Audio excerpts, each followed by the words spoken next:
Sekejap Okey.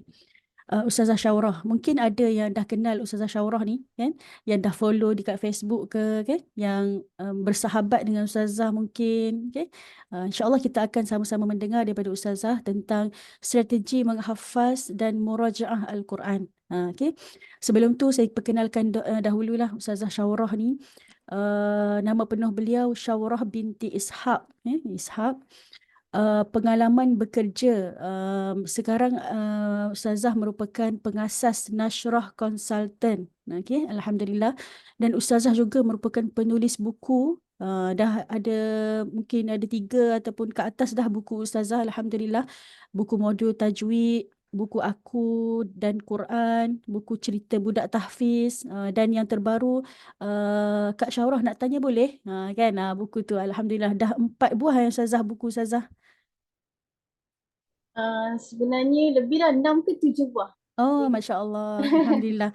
Uh, dan Ustazah merupakan penceramah bebas lah. Ustazah menerima jemputan daripada sekolah-sekolah. Seronok saya tengok di Facebook Ustazah. Ustazah menerima jemputan pelajar-pelajar tahfiz di sekolah-sekolah. Memberi motivasi kepada pelajar tahfiz. Alhamdulillah. Dan Ustazah dari sudut pendidikan, ijazah sarjana muda Al-Quran dan Al-Qiraat di KUIS, sekarang Universiti Islam Selangor. Okay. Dan Ustazah pernah berada di asasi di college yang sama, di universiti yang sama, Universiti Islam Selangor. Dan peringkat SPM Ustazah di Maktab Rendah Sains Semara MRSM Gemencih Ulul Albab. Alhamdulillah. Jadi mungkin di sinilah Ustazah menghafaz Al-Quran, betul Ustazah? ya betul. Di sana. Okey. MRSM Ulul Albab. Mungkin di sini ada tuan-tuan puan-puan yang menghantar anak di MRSM Ulul Albab. Mungkin mengalami pengalaman yang sama bersama Ustazah kan. Ustazah menghafaz Al-Quran lebih muda lah daripada saya kan. Saya tak berpeluang menghafaz Al-Quran semasa di peringkat sekolah menengah. Okey. Selepas sekolah menengah barulah saya masuk ke Darul Quran, Alhamdulillah. Persijilan. Masa itulah baru menghafaz Al-Quran. Jadi lambat sikit lah daripada Ustazah. Ustazah mungkin mula awal lagi, yang mula awal ni mungkin lebih fresh, kan, indahnya kan, mungkin lebih. Tapi apa pun, apabila kita diberi peluang oleh Allah untuk menghafaz Al-Quran, satu tanggungjawab ataupun satu amanah untuk kita menjaga hafazan tersebut kan. Sehingga sekarang pun saya masih lagi tercari-cari motivasi. Kadang tu kita naik turun kan dari sudut murajaah kita. Jadi saya bawakan Ustazah pada hari ini. Mungkin Ustazah boleh kongsikan dengan kami semua strategi menghafaz. Dan bukan kita nak menghafaz sahaja, tetapi kita nak pelihara Al-Quran tu di dada kita kan. Di dada kita. Dan yang penting adalah strategi ataupun bagaimana kita menyusun masa kita untuk murajaah Al-Quran kan. Dan Ustazah pernah menyertai pertandingan hafazan. Bukan calang-calang, Ustazah, bukan kaleng-kaleng. Ustazah Syaurah kita ni peserta musabaqah hafazan juzuk 1 hingga 10, juzuk 1 hingga 20, Masya Allah. Okay. Jadi tepatlah orangnya kita menjemput pada hari ini Ustazah Syaurah untuk berkongsi dengan kita semua. Moga-moga Ramadan kali ini kita ada semangat untuk menghafaz Al-Quran. Sebenarnya ni pun tajuk baru sebenarnya. My Tadabbur Time sebelum ni kami tak pernah buat tajuk macam ni lah. Hari tu terdetik sebab saya sendiri pun struggle nak murajaah Al-Quran. Jadi kita tercari-cari motivasi, inspirasi daripada penghafaz Al-Quran kan. Macam mana nak maintain konsisten murajaah dan sebagainya. Jadi terdetiklah di hati saya dan saya bincang dengan suami saya, tak apalah kita jemputlah Ustazah Syaurah. Mungkin sebab Ustazah lebih menonjol dari sudut advokasi tentang hafazan Al-Quran dekat Facebook dan sebagainya. Jadi saya sangat-sangat berminat untuk tahu tentang bagaimana Ustazah menyampaikan strategi menghafaz Al-Quran dan sebagainya. Alhamdulillah. Dan terima kasih juga kepada Ustazah kerana menerima jemputan Mutiara Tadabbur. Alhamdulillah, sangat mudah berurusan dengan Ustazah. Alhamdulillah. Okey, Ustazah, okey, sekarang Ustazah berkhidmat di mana sekarang?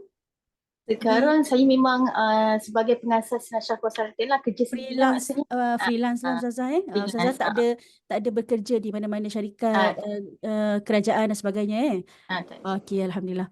Okey, jadi saya rasa tanpa melengahkan masa, sebab kita pun dah tak sabar nak mendengar perkongsian daripada Ustazah Syaurah. Ustazah Syaurah akan share skrin nanti, sama-sama boleh tengok di skrin mungkin nota daripada Ustazah, supaya kita lebih fokus insya-Allah perkongsian pada pagi ini. Jadi, tanpa melengahkan masa, saya jemput Ustazah Syaurah untuk perkongsian pada pagi ini. Fal yatafaddal mashkura. Ustazah boleh besarkan skrin ke? Full screen. Oh ya ya. Alright. Okey. Okey.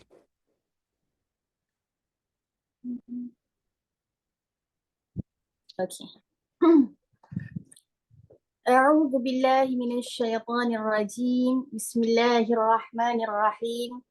الحمد لله رب العالمين والصلاة والسلام على أشرف الأنبياء والمرسلين وعلى آله وصحبه أجمعين. رب اشرح لي صدري ويسر لي أمري واحلل عقدة من لساني يفقه قولي. سبحانك لا علم لنا إلا ما علمتنا إنك أنت العليم الحكيم. ولا حول ولا قوة إلا بالله العلي العظيم. أما بعد. Assalamualaikum warahmatullahi wabarakatuh. Jadi, Alhamdulillah, segala puji bagi Allah. Pertamanya saya nak ucapkan ribuan terima kasih kepada Ustazah Fatma daripada Mutiara Tadabbur di atas kesudian menjemput saya pada pagi ni. Seterusnya yang dihormati ibu ayah dan mungkin ada sahabat-sahabat, adik-adik yang bersama pada pagi ni untuk sama-sama kita orang kata kalau yang dah hafaz Quran tu macam recharge baliklah semangat untuk hafaz Quran kan, untuk jaga Quran. Tapi kalau ada ibu ayah yang mungkin first time, Ustazah saya pingin lah dalam wishlist impian saya Ramadan ni saya nak try hafaz Quran. Tapi tak tahu nak hafaz Quran macam mana kan. Jadi moga-moga perkongsian kita pada pagi ni akan memberi manfaat kepada semualah insya-Allah. Okey. Jadi insya-Allah sebelum saya bermula, kita santai-santai sahaja 1 jam 30 minit ni. Mungkin ibu ayah rasa Ustazah tajuk ni berat ni. Cerita tentang hafaz Quran ni. Tapi kita nak buat santai-santai sahaja insya-Allah. Okay, sebelum kita nak pergi lebih jauh, boleh tak ibu ayah yang bersama dengan kita di Facebook cuba boleh komen kot. Ada ke yang kenal dengan saya ataupun ya Ustazah saya memang dah pernah hafaz Quran ataupun first time nak hafal Quran. Saya nak tahu jugalah. Siapa yang first time nak hafal Quran, cuba komen sikit. First time Ustazah saya nak hafal gitu. Tulis first time je lah, panjang pula kan. First time. Kalau dah hafal Quran, tulis saya dah hafal. Nak jaga je Ustazah. Gitu. Cuba komen sekejap kita nak tengok. Masya-Allah sangat ramai dekat Facebook kita pada hari ni. Seramai 231, Masya-Allah. Okay, ada yang kata nak belajar macam mana nak hafaz Quran secara efektif daripada Puan Nurul Azhani. Yang daripada Puan Inta first time juga. Puan Zahra first time. Ahmad Faiz first time. Masya-Allah. Puan Syahadah hafaz surah pendek-pendek sahaja. Jangan ada sahaja kat belakang tu. Hafaz surah pendek pun hafaz Quran pun. Jangan sebut saja. Subhanallah. Itu pun sangat hebat. Okay.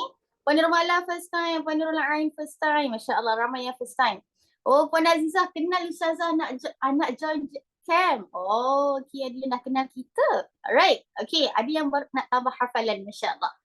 Jadi mungkin saya tak mampu nak komen semualah. Jadi saya doakan siapa yang tulis komen ni kan. Moga-moga Allah permudahkan perjalanan di selepas ini untuk menghafaz 30 juzuk Al-Quran. Amin ya Rabbal Alamin. Okay. Jadi insyaAllah sebelum kita nak bercerita. Nak cerita Ustazah macam mana nak hafal Quran. Waktu bila yang sesuai. Saya daripada dulu lagi Ustazah ingin nak hafal Quran. Tapi itulah seorang isteri sibuk dengan kerjanya, dengan anaknya tak sempat-sempat Ustazah. Jadi moga-moga perkongsian pada hari ini memberi orang kata satu semangat nak cerita pada kita semua bahawasanya kita semua ni mampu untuk hafaz Quran. Sekali pun hari ni Ustazah usia saya 50 tahun. Okay. Sebab saya pernah terbaca dekat satu laman web di Indonesia. Ada seorang nenek ni berusia 100 tahun menghafaz 30 juzuk Al-Quran. Nak ceritanya apa? Hafaz Quran ni bukan syarat pelajar sekolah agama, bukan syarat perlu jadi orang muda baru boleh hafaz Quran tak. Hafaz Quran untuk semua juga. Okay. Jadi tak ada expired date untuk hafal Quran. Okay. Alright, jadi insyaAllah sebelum kita nak berbicara tentang teknik menghafal dan juga menjaga, saya nak buka untuk perkongsian pada pagi ni tentang kenapa kita perlu hafaz Quran dulu. Ada orang cakap, Ustazah, cukuplah Ustazah saya baca kan. Saya tadabbur sikit, hafal tu nanti-nantilah kan. Jadi kenapa kita nak hafaz Quran? Dan hari ni, subhanallah, ibu ayah sekalian, ya, hari ni sangat ramai ibu ayah yang mula berlumba-lumba menghantar anak ke sekolah tahfiz dan ibu ayah pun sendiri ada effort nak hafal Quran. Sebab apa? Nak bagi rasa, macam mana feelnya hafaz Quran ni, Masya Allah. Kalau dulu orang cakap, kalau hafaz Quran ni nak kerja apa? Kan? Nak makan apa? Tapi subhanallah, dunia hari ni semua orang berlumba-lumba untuk hafal Quran. Sebab mula nampak apa manfaat daripada kita hafaz Quran. Jadi insyaAllah yang pertama ni saya nak cerita dengan ibu ayah, adik-adik sekalian tentang kenapa kita perlu hafaz Quran. Yang pertama, bila kita sebut tentang ada perasaan untuk hafal Quran, saya yakin dan percaya ibu ayah, adik-adik, sahabat-sahabat yang bersama dengan saya pagi ni, seramai 251 orang ni, saya yakin dan percaya semua ada rasa, Ustazah, saya teringin nak hafaz Quran. Jadi sebenarnya ibu ayah sekalian, punya rasa untuk hafaz Quran itu, subhanallah, salah satu nikmat yang sangat besar yang Allah berikan pada kita. Sebab apa? Ada orang dia tak pernah rasa pun, tak pernah rasa teringin nak hafaz Quran. Ada orang begitu. Tapi kita alhamdulillah, Allah campakkan rasa, ya Allah teringin nak hafal Quran. Dapat hafaz surah pendek-pendek pun jadilah, jadi aku hafal Quran. Nak ada title hafaz Quran. Jadi sebenarnya ibu ayah sekalian, orang yang hafaz Quran ni, pertamanya kita kena tahu, dia merupakan pilihan daripada Tuhan. Allah campakkan rasa, aku nak kau hafaz Quran. Sekali pun, Ustazah, saya hafal surah-surah biasa je. Surah Al-Mulk, tak biasa tu 30 ayat. Saya hafal 10 ayat suratul Kahfi depan, 10 ayat terakhir suratul Kahfi. Jadi kita ada perasaan untuk hafaz Quran tu, hakikatnya ibu ayah dan adik sekalian, satu nikmat yang sangat besar yang Allah berikan pada kita. Kenapa saya sebut begitu? Sebab dalam Al-Quran surah Fatir ayat ke-32 Allah berfirman, A'udzu billahi minasyaitonir rajim. Thumma awrathna al-kitaba alladhina astafaina min ibadina. Faminhum zalimun li nafsihi wa minhum muqtasid wa minhum sabiqun bil khairat biidznillah ila akhir. Ini kata Allah, sesungguhnya kemudian kami mewariskan Al-Quran pada hamba-hamba kami yang terpilih.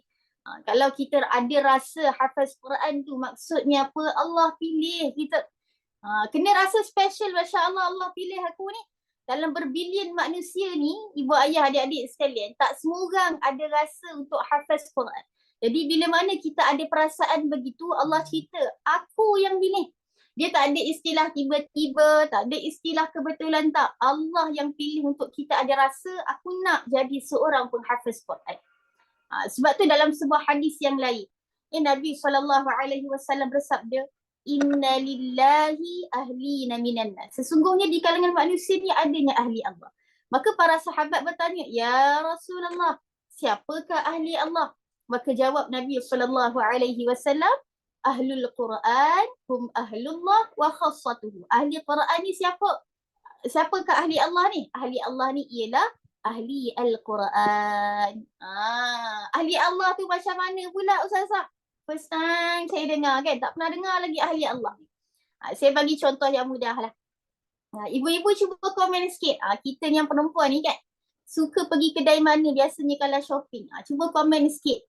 Pergi Sogo ke? Pergi Carrefour ke? Pergi Giant ke? Cuba komen sikit nak tengok biasanya ibu-ibu yang di Facebook ni shopping kat mana? Ke shopping kat TikTok je, Ustazah? TikTok shop je, Ustazah, senang. Tak payah pergi mana-mana kan? Jimat dan minyak. Cuba komen ibu-ibu sekalian. Selalunya shopping kat mana? Okay. Kita tunggu ada yang respon tak? Ke dalam yang live kita ni, Ustazah, saya tak shopping dah, Ustazah. Kan? Oh, ada yang kat Maiden. Masya Allah. Puan Nurul Ainin kata shopping. Puan Nurul Azhani shopping kat SACC Mall. Masya Allah. Puan Nisa Eco Shop. Eco Shop ni macam berhantu lah kan? Masuk nak beli satu barang, keluar jadi 10 barang. Okay. Ada yang kata Lotus, ada yang kata Maiden, ada yang kata TikTok Shop, Speedmart, macam-macam kedai lah. Okay. Alright, saya bagi satu analogi lah untuk kita faham tentang ahli Allah. Supaya apa kita berebut nak jadi ahli Allah. Bahasa mudah ni beginilah. Biasalah, biasa kalau kita nak pergi shopping raya lah. Kalau Speedmart ni biasanya kita beli barang-barang dapur gitu kan. So contohlah kita nak beli barang raya, nak beli handbag raya, nak beli kasut raya, nak beli baju raya. Jadi biasanya orang pergi Sogok. Sebab apa dekat Sogok ni semua benda ada. So tak payah nak pening nak pergi kedai lain pula lepas tu. Jadi kalau kita ni yang muslimat ni masya-Allah, kalau kita suka pergi satu kedai ni, kalau boleh lah, kalau saya lah, kalau boleh kita nak ada satu kad membership dekat kedai. Contoh kita suka pergi Sogo, kalau boleh kita nak ada kad membership Sogo. Sebab apa? Sebab kadang-kadang bila jadi membership Sogo ni contohnya, kita akan dapat diskaun kan. Kalau orang lain bayar 100 setengah contohnya. Kita disebabkan kita jadi membership, tiba-tiba bayar RM120 je. Contoh. Ataupun kadang-kadang birthday kita tiba-tiba dapat hadiah, dapat free gift dan sebagainya. Itu baru cerita. Kalau kita ada membership dekat kedai Sogok, pun kita dah seronok, oh best ni hari ni, jimat duit aku kan, dapat promotion, diskaun dan sebagainya. Tu baru seronok dapat kad membership di sisi dunia, pada kedai dunia je. Cuba bayangkan, kalaulah kita ni ada kad membership di sisi Allah Azza wa Jalla, itulah ahli Allah. Senang kita nak faham. Jadi nak tak kita ni ada satu kad membership di sisi Allah Azza wa Jalla? Pasti semua orang nak. Sebab apa? Kalau kat dunia pun kita dah gembira, dapat diskaun, dapat hadiah. Bayangkan kalaulah kita mendapat kad membership di sisi Allah Azza wa Jalla. Bahagia tu tak terkata. Nak cerita dengan orang yang tak hafaz Quran, yang tak dapat kad membership ni pun takkan faham betapa bahagianya kita. Jadi berbahagialah bagi mereka yang punya rasa untuk hafaz Quran, sebab kita pilihan Tuhan dan hakikatnya Allah dalam proses nak memilih kita untuk menjadi ahli dia, ahli VVIP Allah Azza wa Jalla. Tapi tak boleh rasa seronoknya saya ada rasa nak hafaz Quran. Tapi tak mula-mula pula kan. Tu tak boleh lah. Kalau tak mula tak jadi, tak hafaz Quran sampai ke sudah. Jadi pertamanya saya nak bagi tahu kita ada perasaan untuk hafal Quran ni satu nikmat sebab menjadi pilihan Tuhan. Jadi kita sangat-sangat special. Jadi untuk menjadi yang special sehingga akhir hayat kita, maka usaha itu perlulah orang kata istiqamah sehingga kita mati. Sebab apa? Ada orang berlumba-lumba untuk hafal 30 juzuk Quran. Contoh anak-anak kita hafal subhanallah, berlumba nak habis 30 juzuk Quran sampai tingkatan 5. Sepanjang tingkatan 5 tu Masya Allah boleh konsisten dengan Quran. Tapi selepas tu wal'iyadzubillah, maka kita tak nak begitu. Kita nak jadi ada membership di sisi Allah ni bukan setakat kita habis 30 juzuk Quran, tapi kita nak ada kad membership di sisi Allah Azza wa Jal sehingga kita bertemu dengan Allah Azza wa Jal. Okay? Tapi takut juga kan dalam ayat Quran ni bila Allah bagi tahu, Allah bagi berita gembira pada kita. Allah pilih kita untuk hafaz Quran, ada rasa nak hafal Quran, tapi Allah cerita pada kita dalam ayat ini ada 3 golongan manusia yang mana bila mana mereka dapatkan Quran, mereka hafaz Quran, ada 3 golongan. Yang ni yang kita takut. Kita kena fahami dulu supaya bila kita mula hafal Quran, kita tak termasuk dalam golongan yang tak sepatutnya kita masuk. Wal'iyadzubillah. Okay? Yang pertama kata Allah bila mana dia mula, contohnya dia start hafaz Quran, dia jadi satu golongan yang menzalimi diri dia sendiri. Kata ulama, macam mana golongan yang zalim ni? Bila mana dia hafaz Quran, dosa dia lagi banyak daripada pahala dia. Wal'iyadzubillah. Ada ke orang macam ni? Ada. Okay. Contohnya, sebelum hafaz Quran tak ada perasaan riak, tak ada perasaan dia rasa lebih baik daripada orang. Tapi bila dia mula hafal Quran kan, dia hafal Quran dekat rumah contohnya, kan suri rumah kan, dia duduk cakap dalam hati dia seorang-seorang, oh bagusnya aku ni dah mula hafal Quran, orang lain duduk sibuk kerja kan, tak sempat hafal Quran, aku ni hebat kan. Wal'iyadzubillah. Kita tak nak ada perasaan-perasaan yang begitu. Okay, itu yang pertama. Yang kedua kata Allah, bila mana Allah pilih seorang hamba untuk hafal Quran, dia jadi satu golongan yang berada di pertengahan. Kata ulama, macam mana golongan pertengahan ni? Syurga maksudnya dosa dan juga pahala dia sama je, tak ada berat sebelah. Kita tak nak berada pada golongan yang kedua.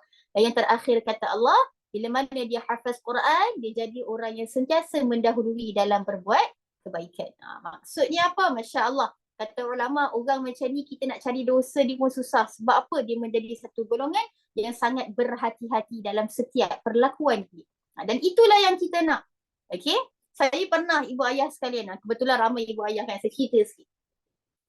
Orang hafal Quran ni, kebanyakannya orang akan pandang sangat tinggi lah. Orang respect. Sebab apa orang hafal Quran ni, perjalanan dia bukan mudah. Bukan senang nak hafal Quran. Jadi ramai orang dia akan respect dengan orang-orang yang hafal Quran. Kan? Jadi saya banyak pergi ke sekolah-sekolah tahfiz. Okay? Di satu hari tu ada seorang pelajar. Dia angkat tangan, dia tanya Ustazah, saya nak tanya satu soalan. Okay. Dia kata, dia nak luahkan perasaan. Dia kata, biasa pelajar-pelajar tahfiz ni akan panggil saya Kak Syarah lah. Dia budak ni kata apa? Kak Syarah, saya nak kongsi dengan Kak Syarah satu luahan lah. Dia kata, Kak Syarah nak tahu tak?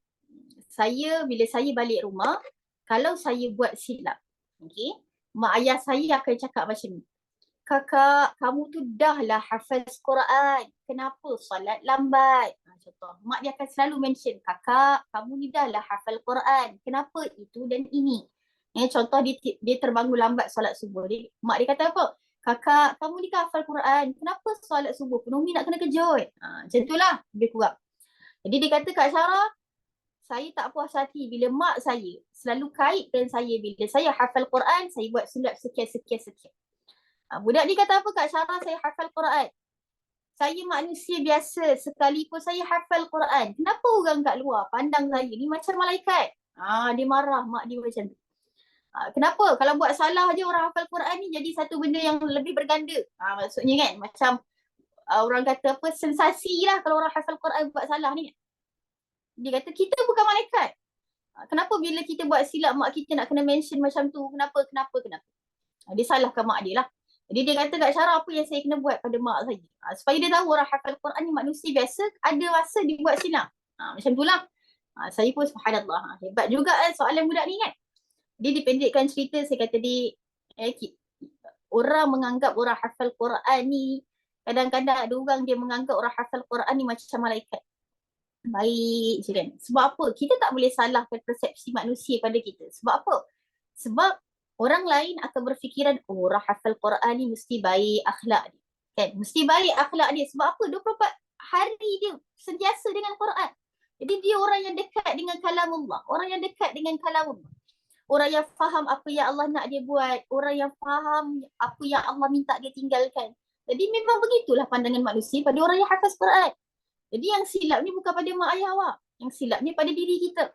Jadi ibu ayah sekalian, apa yang saya nak highlightkan, ibu ayah, adik-adik, sahabat-sahabat sekalian yang mungkin first time baru nak hafal Quran ni. Jadi tolong tajdid niat kita. Kenapa kita nak hafal Quran? Tujuan utama kita hafal Quran, kalau tanyalah pada saya akan jawab apa tujuan kita hafal Quran ni, sebab kita nak jadi orang yang lebih baik daripada sebelum ni. Supaya bila hafal Quran nak buat benda yang tak baik, kita ada satu rasa, aku ni hafal Quran, takkan aku nak buat macam ni. Kena ada perasaan macam tu. Bukan kita hafal Quran sebab kita nak tahu, orang tahu yang aku ni hafaz Quran. No, wala'iyadzubillah.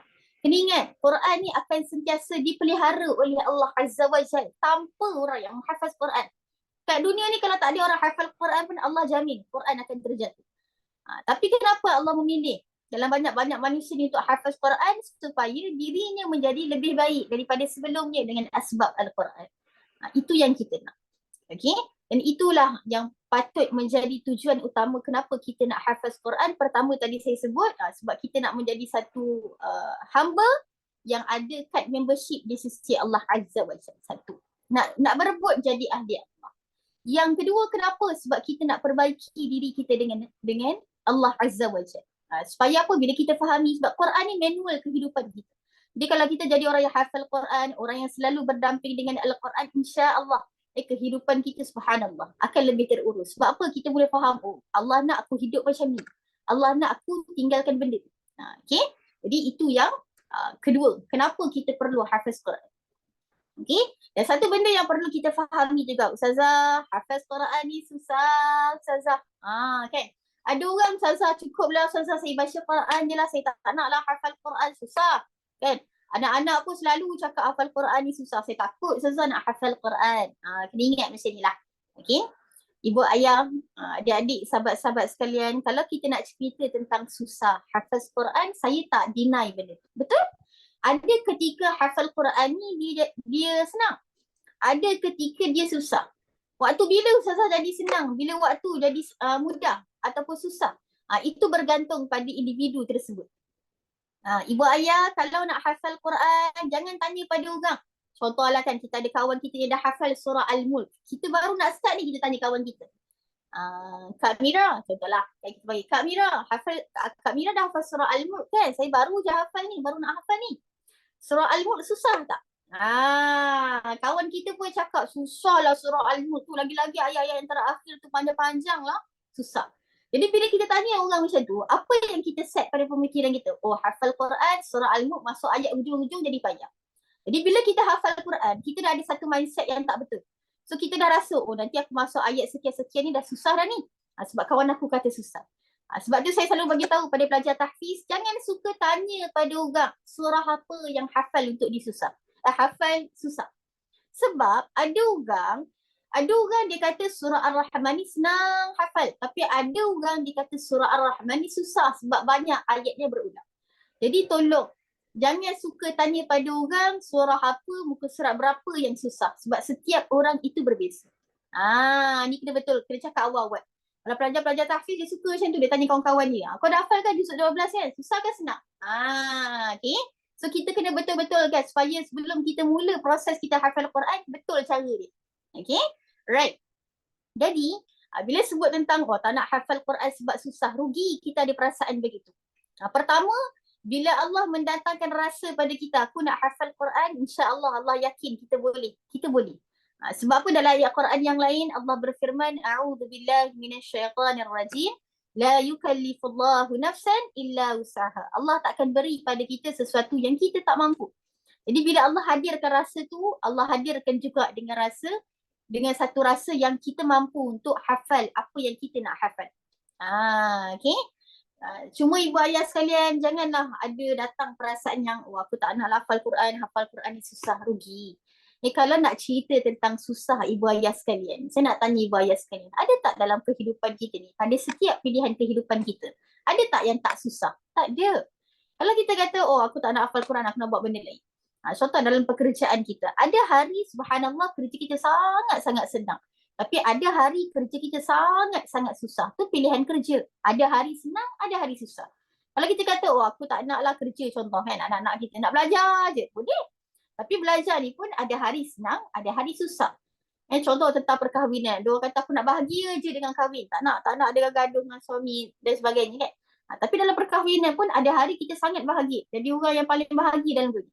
Tapi ada hari Allah uji kita, bagi ujian.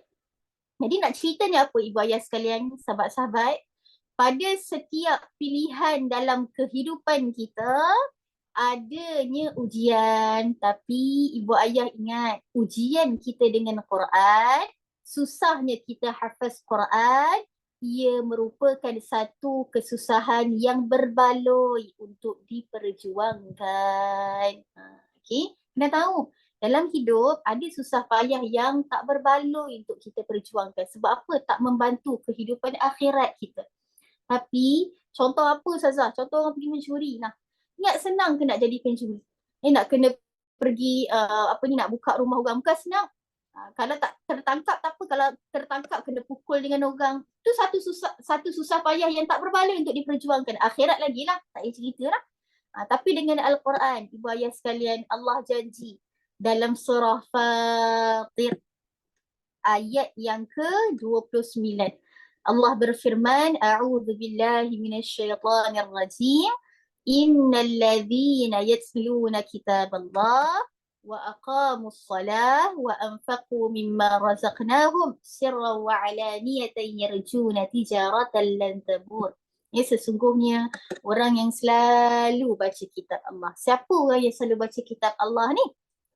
Orang yang hafaz Quran. Kenapa? Sebab ibu ayah, sahabat-sahabat, orang yang hafal Quran, satu ayat dia tak ulang sekali. Tak ada orang yang hafal Quran satu ayat ulang sekali terus ingat. Tak ada.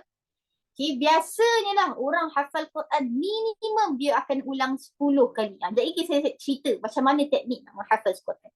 Dia Allah kata apa? Sesungguhnya orang yang selalu baca kitab Allah, kita lah ni yang tengah ada perasaan nak hafal Quran, teringin nak hafal Quran ni kan.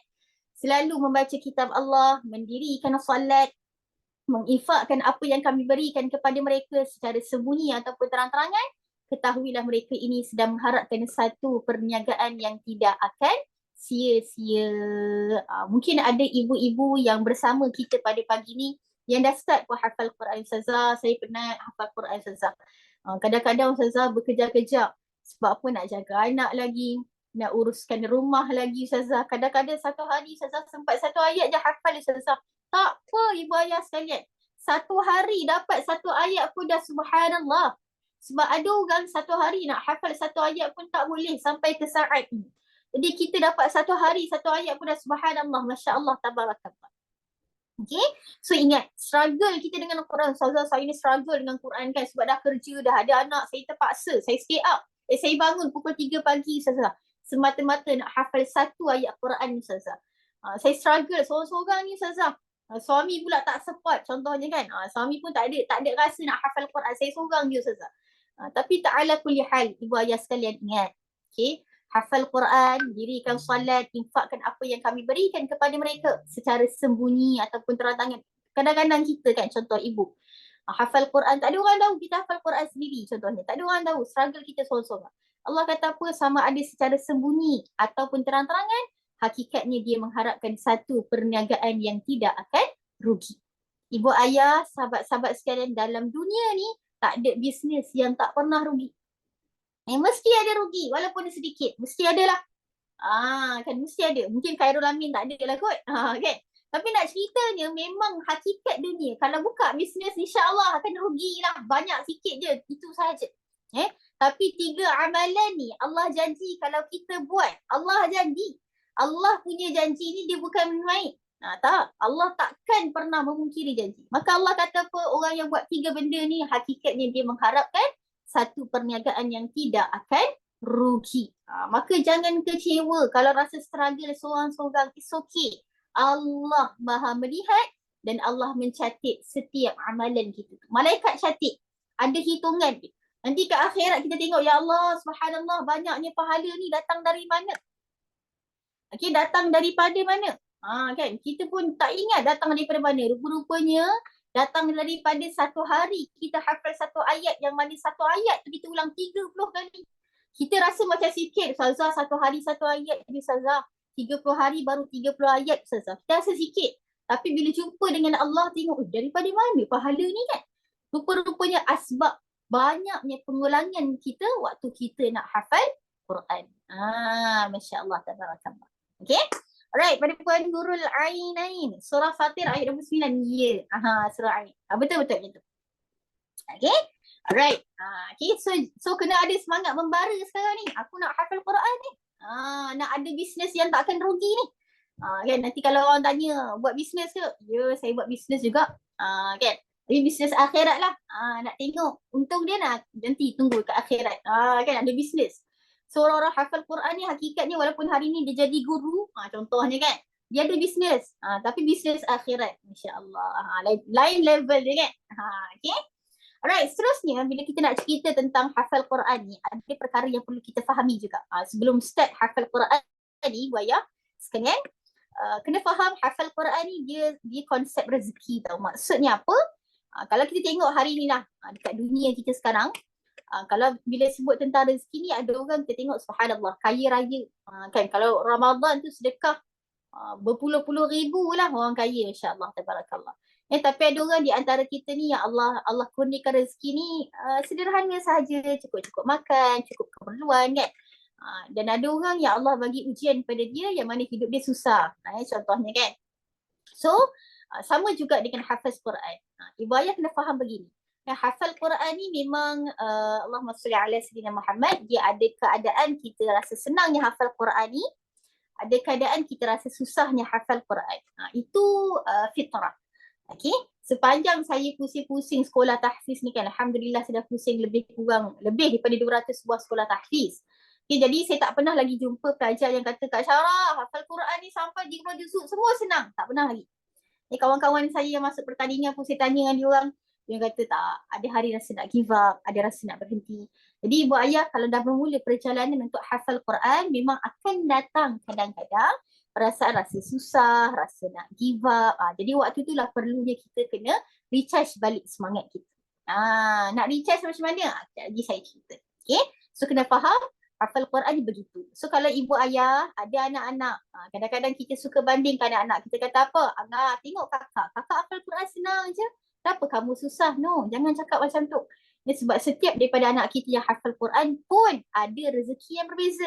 Ada anak kita Allah kurniakan, dia senang hafal. Tapi ibu ayah, dia senang lupa. Kalau kita tanya, awak dah hafal berapa dah? 30 juzuk contohnya. Ingat berapa? Alamak, tak ingat, dah lupa dah semua. Wala'iyatubillah. Okay. So ni konsep, kena faham rezeki dia ada masa senang, ada masa susah. Kena faham begitu. Okay. Right. So dia sama macam kehidupan kita, ada naik dan turun lah. Dia takkan sentiasa senang je. No. Ada hari kita senang hafal Quran, ada hari kita susah hafal Quran. Itu fitrah dia. Sama macam kehidupan kita. Right. Okay. Ni so yang ni tak apa. Okay. Kemudian. Okay, sebelum kita nak start hafaz Quran, kita nak masuk ke teknik dah. Sikit lagi nak masuk ke teknik. Alright. So, sebelum kita nak masuk teknik, saya nak highlightkan. Okay. Ni ibu ayah dalam semangat kita ni. Ustazah, saya tengah semangat membara ni. Nak hafal Quran ni. Sabar dulu. Kena selesaikan ni dulu. Okay. Kita perlu tahu apakah 6 hak yang perlu kita selesaikan pada Quran supaya kita tak termasuk dalam golongan yang menzalimi diri dia sendiri. Ni yang kita tak nak. Bila hafal Quran, rupa-rupanya dosa lagi banyak daripada pahala dia. Wala'iyatubillah. Okay. So macam mana? So kita kena tahu apakah 6 hak yang Allah nak kita selesaikan bila mana kita dapatkan Quran. Okay. So ibu ayah sekalian, sahabat-sahabat, saya tahu semua tengah semangat ni. Okay. Cuba saya sebelum saya nak cerita apa 6 hak ni kan, cuba ibu ayah, sahabat-sahabat komen. Agak-agak apa antara ni? Apa yang perlu kita buat pada Quran? Cuba tulis. Agak-agak lah. Tak apa.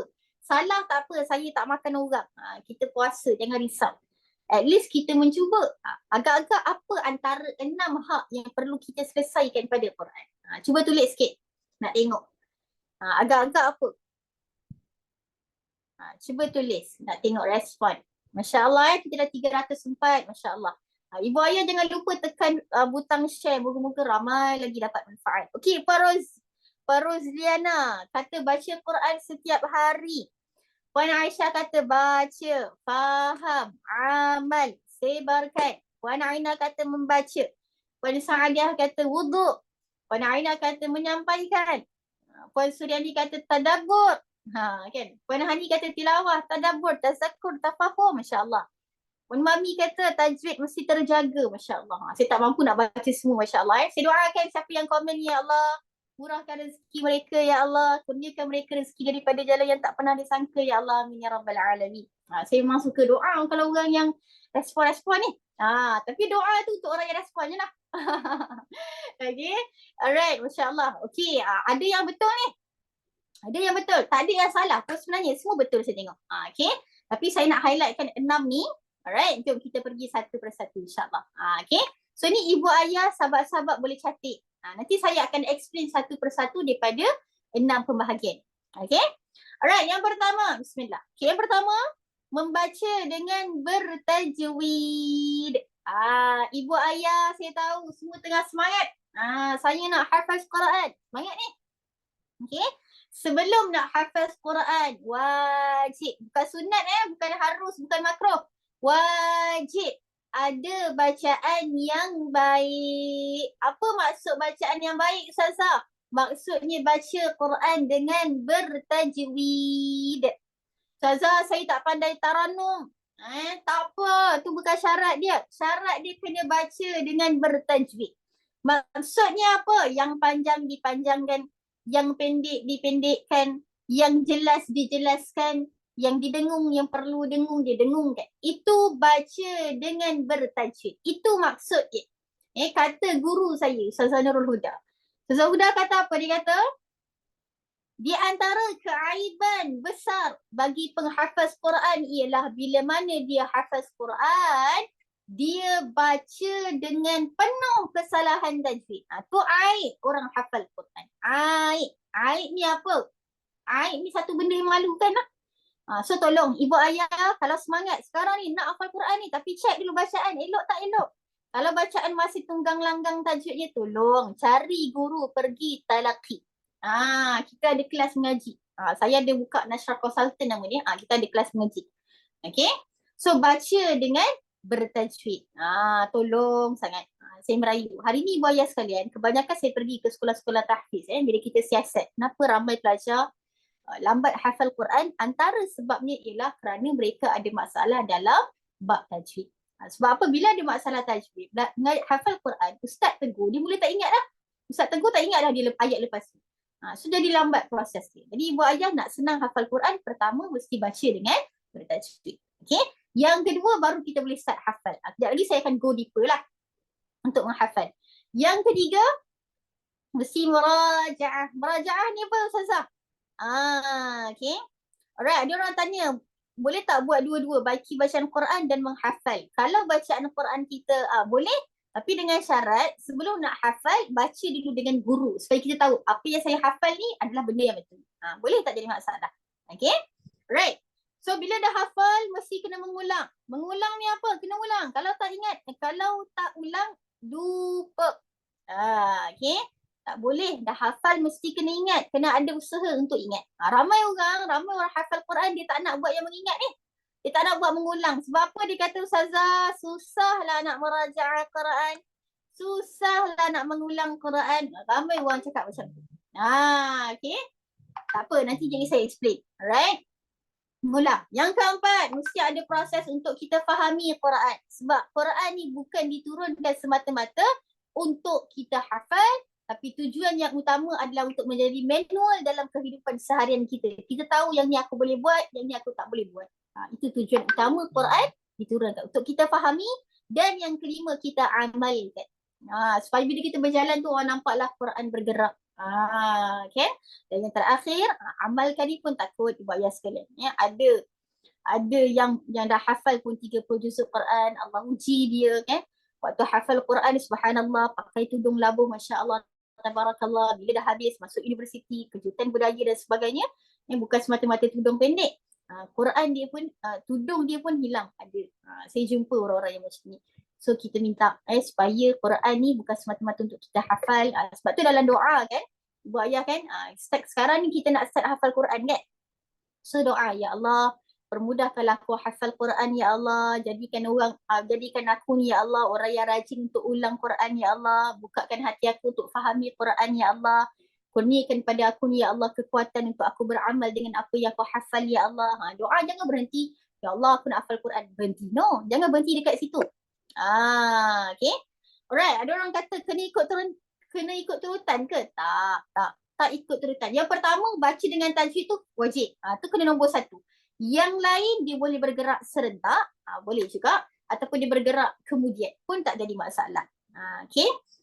So nombor 1 tu sahaja yang perlu nombor 1. Yang lain tak ikut turutan pun is okay. Ataupun dia berjalan serentak kan. Sambil hafal, faham, sambil amal, sambil sebarkan. Boleh tak jadi masalah. Bukan syarat kena hafal 30 juzuk Quran baru boleh sebarkan pada orang lain. No. Okay. Yang tu tak kisah. Turutannya tak kisah. Yang penting nombor 1 tu wajib nombor 1 lah. Okay. Dan yang terakhir perlu ada niat untuk sebarkan. Ustazah, saya ni bukan ustazah. Kan nak buat video pun malu. Ustazah nak buat kat TikTok ni ustazah. Kita bukan orang Malaysia tu. Sebarkan ni bukan bermakna kena jadi ustazah. Tak. Hari ni ibu ayah sekalian kan tonton video ni. Tak payah buat apa. Tekan je butang share. Dah masuk dalam golongan yang sebarkan. Nabi SAW sebut dalam sebuah hadis. Khairukum man ta'allamal Qur'ana wa 'allamahu. Sebaik-baik di kalangan kamu adalah orang yang belajar Quran. Sekarang kita tengah belajar lah ni. Kan, tengah belajar. Allah kata orang yang sebaik-baik manusia. Rasulullah sebut. Sebaik-baik manusia. Tapi tak berhenti kat situ.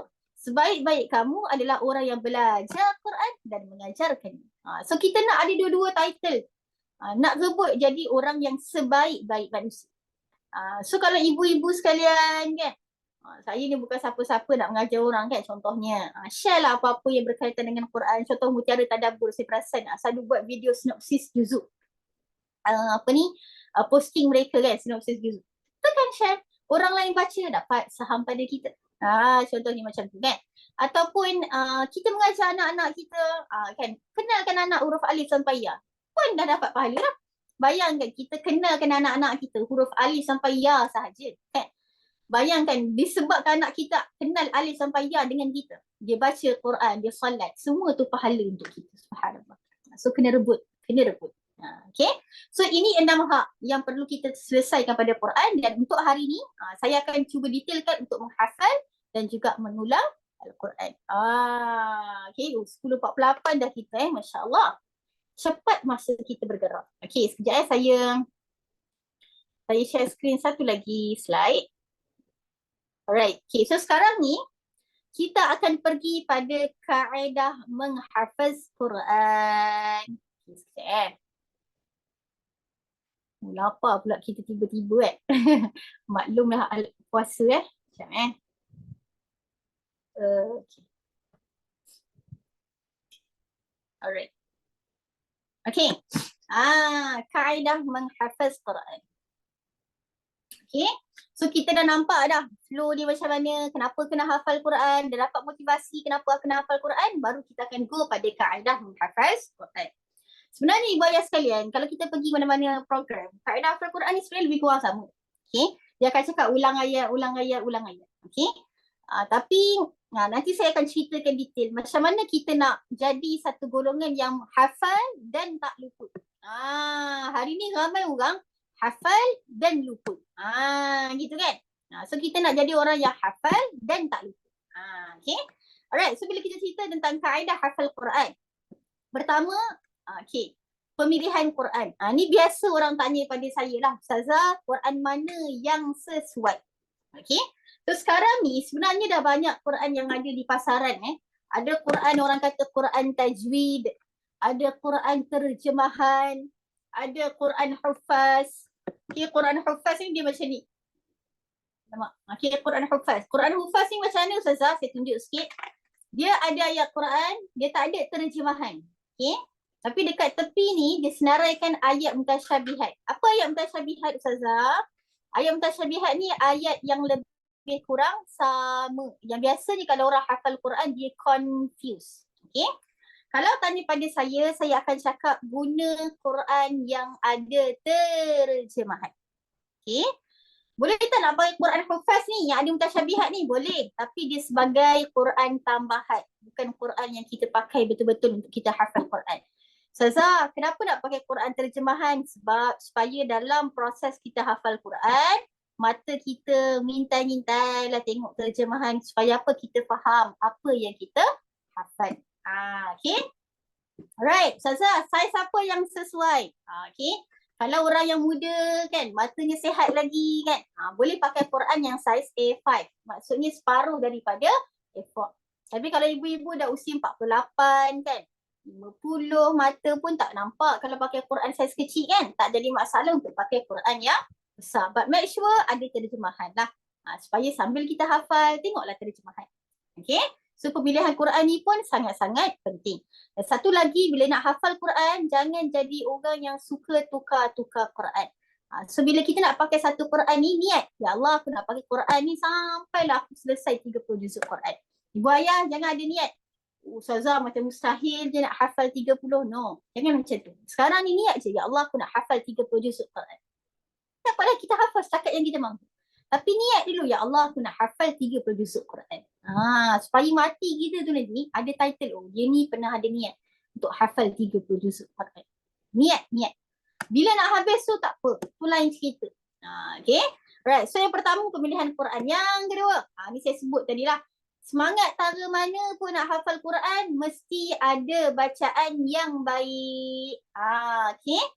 Satu lagi saya nak bagi tahu, ibu ayah sekalian, kalau nak hafaz Quran, okay, speed dia, kelajuan dia perlu dikontrol. Okay, ada orang dia hafal Quran macam mana? Dia dah biasa baca Quran laju-laju. So dia hafal Quran macam mana? Okay, dengar saya baca A'udzu billahi minasyaitonir rajim. Okay, dia hafal macam ni.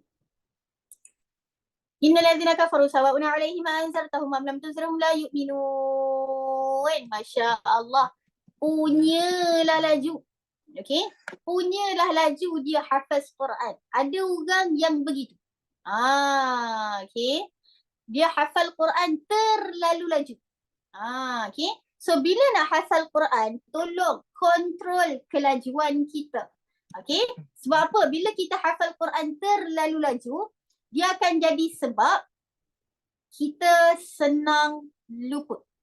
Okey? So tolong. Kadang-kadang anak-anak kita yang dah hafal Quran pun cuba check bacaan mereka. Macam mana? Laju sangat ke tak? Jadi Ustazah, macam mana nak tahu kelajuan yang cantik? Alright? Kelajuan yang cantik ialah bila kita hafaz Quran, kepala kita ni boleh membayangkan setiap perkataan yang sedang mulut kita sebutkan. Satu-satulah. A'udzu billahi minasyaitonir rajim. Bismillahirrahmanirrahim. So otak kita boleh bayang satu-satu saya tengah sebut apa. Okey? Dan satu lagi dia sebut tentang speed ni kan. So satu sebut pastikan kepala kita boleh bayang setiap perkataan yang kita sebut. Yang kedua, make sure bila hafal Quran, telinga wajib dengar apa yang mulut sebut. Ada orang bila hafal Quran, dia seolah-olah bisik dengan diri dia sendiri. Bismillahirrahmanirrahim. No. Hafal Quran, suara kena kuat. Telinga mesti kena dengar apa yang mulut kita sebut. Jangan slow-slow. Jangan. Ada orang macam bisik lah senang kita. Okay? No. Mesti make sure telinga kita dengar. Right? Sebab bila kita hafal Quran, kita nak setiap anggota kita tu ada pahala. Mulut dapat dah. Kepala pun fikir ayat Quran yang tengah disebut, dapat pahala. Okay? Telinga dengar apa yang kita tengah sebut, dapat pahala. So kita nak setiap anggota kita dalam proses kita hafal Quran tu ada pahala ni. Okay? So itu perkara yang kedua. Ada bacaan yang baik. Okay? Yang ketiga, ibu ayah kalau boleh nak hafaz Quran, pilih kawan yang sama dengan kita. Maksudnya apa? Alright. Okay, saya yakin dan percaya majoriti bersama saya pagi ni ialah ibu-ibu sekali. Okay. Ustazah, boleh tak hafal Quran sendiri-sendiri? Kalau tanya saya jawab tak boleh. Kenapa tak boleh Ustazah? Okay. Sebab kalau kita hafal Quran sendiri, bila kita give up, rasa tak ada semangat nak hafal Quran, dia lama berpanjangan tak ada semangat. Satu. Okay, sebab tak ada orang yang bantu kita untuk naikkan semangat. Kalau kita masuk program-program yang hafal Quran, ada kawan-kawan tengok kawan semangat kita pun, aku nak kena semangat ni, kawan aku semangat contohnya. Satu. Yang kedua, bila hafal Quran ni sendiri, kita lah cikgu, kita juga pelajar. Kan? Jadi tak jumpalah salah dia kat mana. Kan? Hafal Quran confident je. Betul lah ni. Confident. Kan? Rupa-rupanya dah tertinggal huruf, dah salah baris, macam-macam salah dah rupa. Okay. So tolonglah cari guru. Hafal Quran ni mesti ada guru. Okay. Dan pilihlah kawan-kawan yang juga environment dia dengan Quran, supaya bila kita tak ada semangat, mereka lah yang akan membantu kita untuk naikkan semangat kita balik. Alright? Okay, ini yang ketiga. Yang keempat, jauhi maksiat. Okay, so this one sangat-sangat penting lah. Okay, sebab ada yang komen pun, Faiza, susah nak cari kawan-kawan yang sama pada peringkat ibu-ibu ni. Betul, susah kan? Betul, saya tak nafikan benda tu. So nak jadi senang, join program yang ada buat program begini. Macam saya punya company, kita ada buat, nama dia kelas hafal 1 hari 1 ayat. So dalam kumpulan tu kita buat online je setiap Selasa dengan Khamis, hafal Quran. Ada yang hafal 1 hari 1 ayat, depends on kemampuan masing-masing. Kebanyakannya memang golongan ibu-ibu. So waktu tu kita akan seronok lah, ada kawan, ada environment yang sama. Okay. Alright, kemudian yang keempat, jauhi maksiat. Ini sangat-sangat penting. Sebab apa? Quran ni cahaya, dan cahaya ni takkan masuk pada hati yang bermasalah. Jadi dalam proses kita nak hafal Quran, maksiat yang pernah kita buat, kalau boleh kena usaha untuk tinggalkan. Sebab apa sekarang ni aku nak hafal Quran ni, sebab apa? Sebab saya nak jadi orang yang lebih baik. Maka maksiat yang pernah kita buat perlu perlahan-lahan ditinggalkan. Okay. Alright, kemudian yang kelima, kena banyakkan doa. Doa ni ada macam-macam. Ni Ustazah, doa bahasa Arab saya tak hafal, tak jadi masalah, doa sahaja bahasa Melayu. Dan kalau boleh, kalau nak banyakkan doa ni kan. Okay. Alright, ada orang kata, saya sambil-sambil tu. Puan Nurul Ainain. Ustazah, betul ke dalam menjauhi maksiat tak boleh mendengar muzik atau menonton movie? Okay. Okay, kalau tanya kepada saya tidaklah mengatakan haram untuk dengar muzik. But make sure muzik yang kita dengar tu bukan satu muzik yang melalaikan lah. Contohnya dengar nasyid, tak jadi masalah. Tapi kalau dengar lagu K-pop, tu jadi masalah lah. Okay. Kalau itu satulah tentang dengar muzik. Kalau menonton movie, tidaklah kita kata bila hafal Quran ni kena tinggalkan semua hiburan. Tak. Islam tidak mengharamkan kita untuk berhibur. Tapi kita perlu tahu hiburan yang macam mana yang kita boleh. Kan? So tak jadi masalah kalau tengok movie yang tidak melalaikan kita, tak ada unsur maksiat, maka tak jadi masalah. Okay? Alright, kalau kawan kita yang jadi guru Quran, boleh ke? Boleh. Kalau guru kita tu, kawan kita tu ada bacaan yang baik, boleh, tak jadi masalah. Okay? Cuma lagi baik kalau kawan kita tu hafal Quran. Tu lagi baiklah. Okay? Okay. Alright, makanan. Okay, pemilihan pemakanan. Okay, kita iklan Kalau bab makanan ni, ni peribadi saya. Okay. Nak terima boleh, tak terima pun boleh. Okay. Sebab setiap orang dia ada pendapat berbeza lah. Okay, berkenaan dengan makanan, kalau tanya pada saya, makanlah apa jua yang nak dimakan. Selagi mana makanan tu bukan haram, bukan syubhah. Dua makanan tak kita tinggalkan lah. Tapi yang lain nak makan kepala ikan ke, kan ada orang kata hafal Quran tak boleh makan kepala ikan lah, macam-macam lah kan. Tak boleh makan asam lah dan sebagainya. Bagi saya tak jadi isu lah. Okay. Cuma kalau makanan yang tak sihat tu berpada-pada lah. Gitu. Okay, macam saya pantang tengok je. Saya makan semua. Okay. Sebab kalau kita pantang makan tapi malas contoh kan, tak rajin, tak jadi juga. Dia memang proses. Okay. So tak jadi masalah. Okay. Right, kejap lagi saya jawab soalan kejap Okay, banyakkan doa. Kemudian yang ketiga, ni di antara amalan-amalan yang boleh kita buat dengan harapan moga Allah mudahkan jalan kita. Pertama, solat hajat. Kalau boleh, ibu ayah sekalian, okay, contohlah hari ni kan, ya Allah, hari ni kan saya dah niat dah, ya Allah, aku nak hafal yang pertama daripada surah Al-Mulk. So sebelum start hafal tu kan, ibu ayah boleh buat apa? Solat sunat hajat, sujud yang terakhir beritahu pada Allah, ya Allah, sekejap lagi aku nak hafal ayat pertama surah Al-Mulk. Ya Allah, permudahkan, jadikan aku orang yang susah lupa, ya Allah, berikan aku kefahaman, berikan aku kekuatan untuk beramal dengan ayat Quran. Solat hajat sebelum kita hafal. Satu. Yang kedua, solat taubat. Solat taubat ni kalau boleh dah jadi amalan lah. Sebab kita tak nak dosa-dosa yang pernah kita buat menjadi sebab susahnya kita hafal Quran. Tapi saya tak kata hafal Quran susah ni sebab banyak dosa. No, tak. Ini salah satu ikhtiar kita. Alright? Dan yang ketiga, banyakkan istighfar. Supaya bila banyak ni istighfar, hati kita ni terang.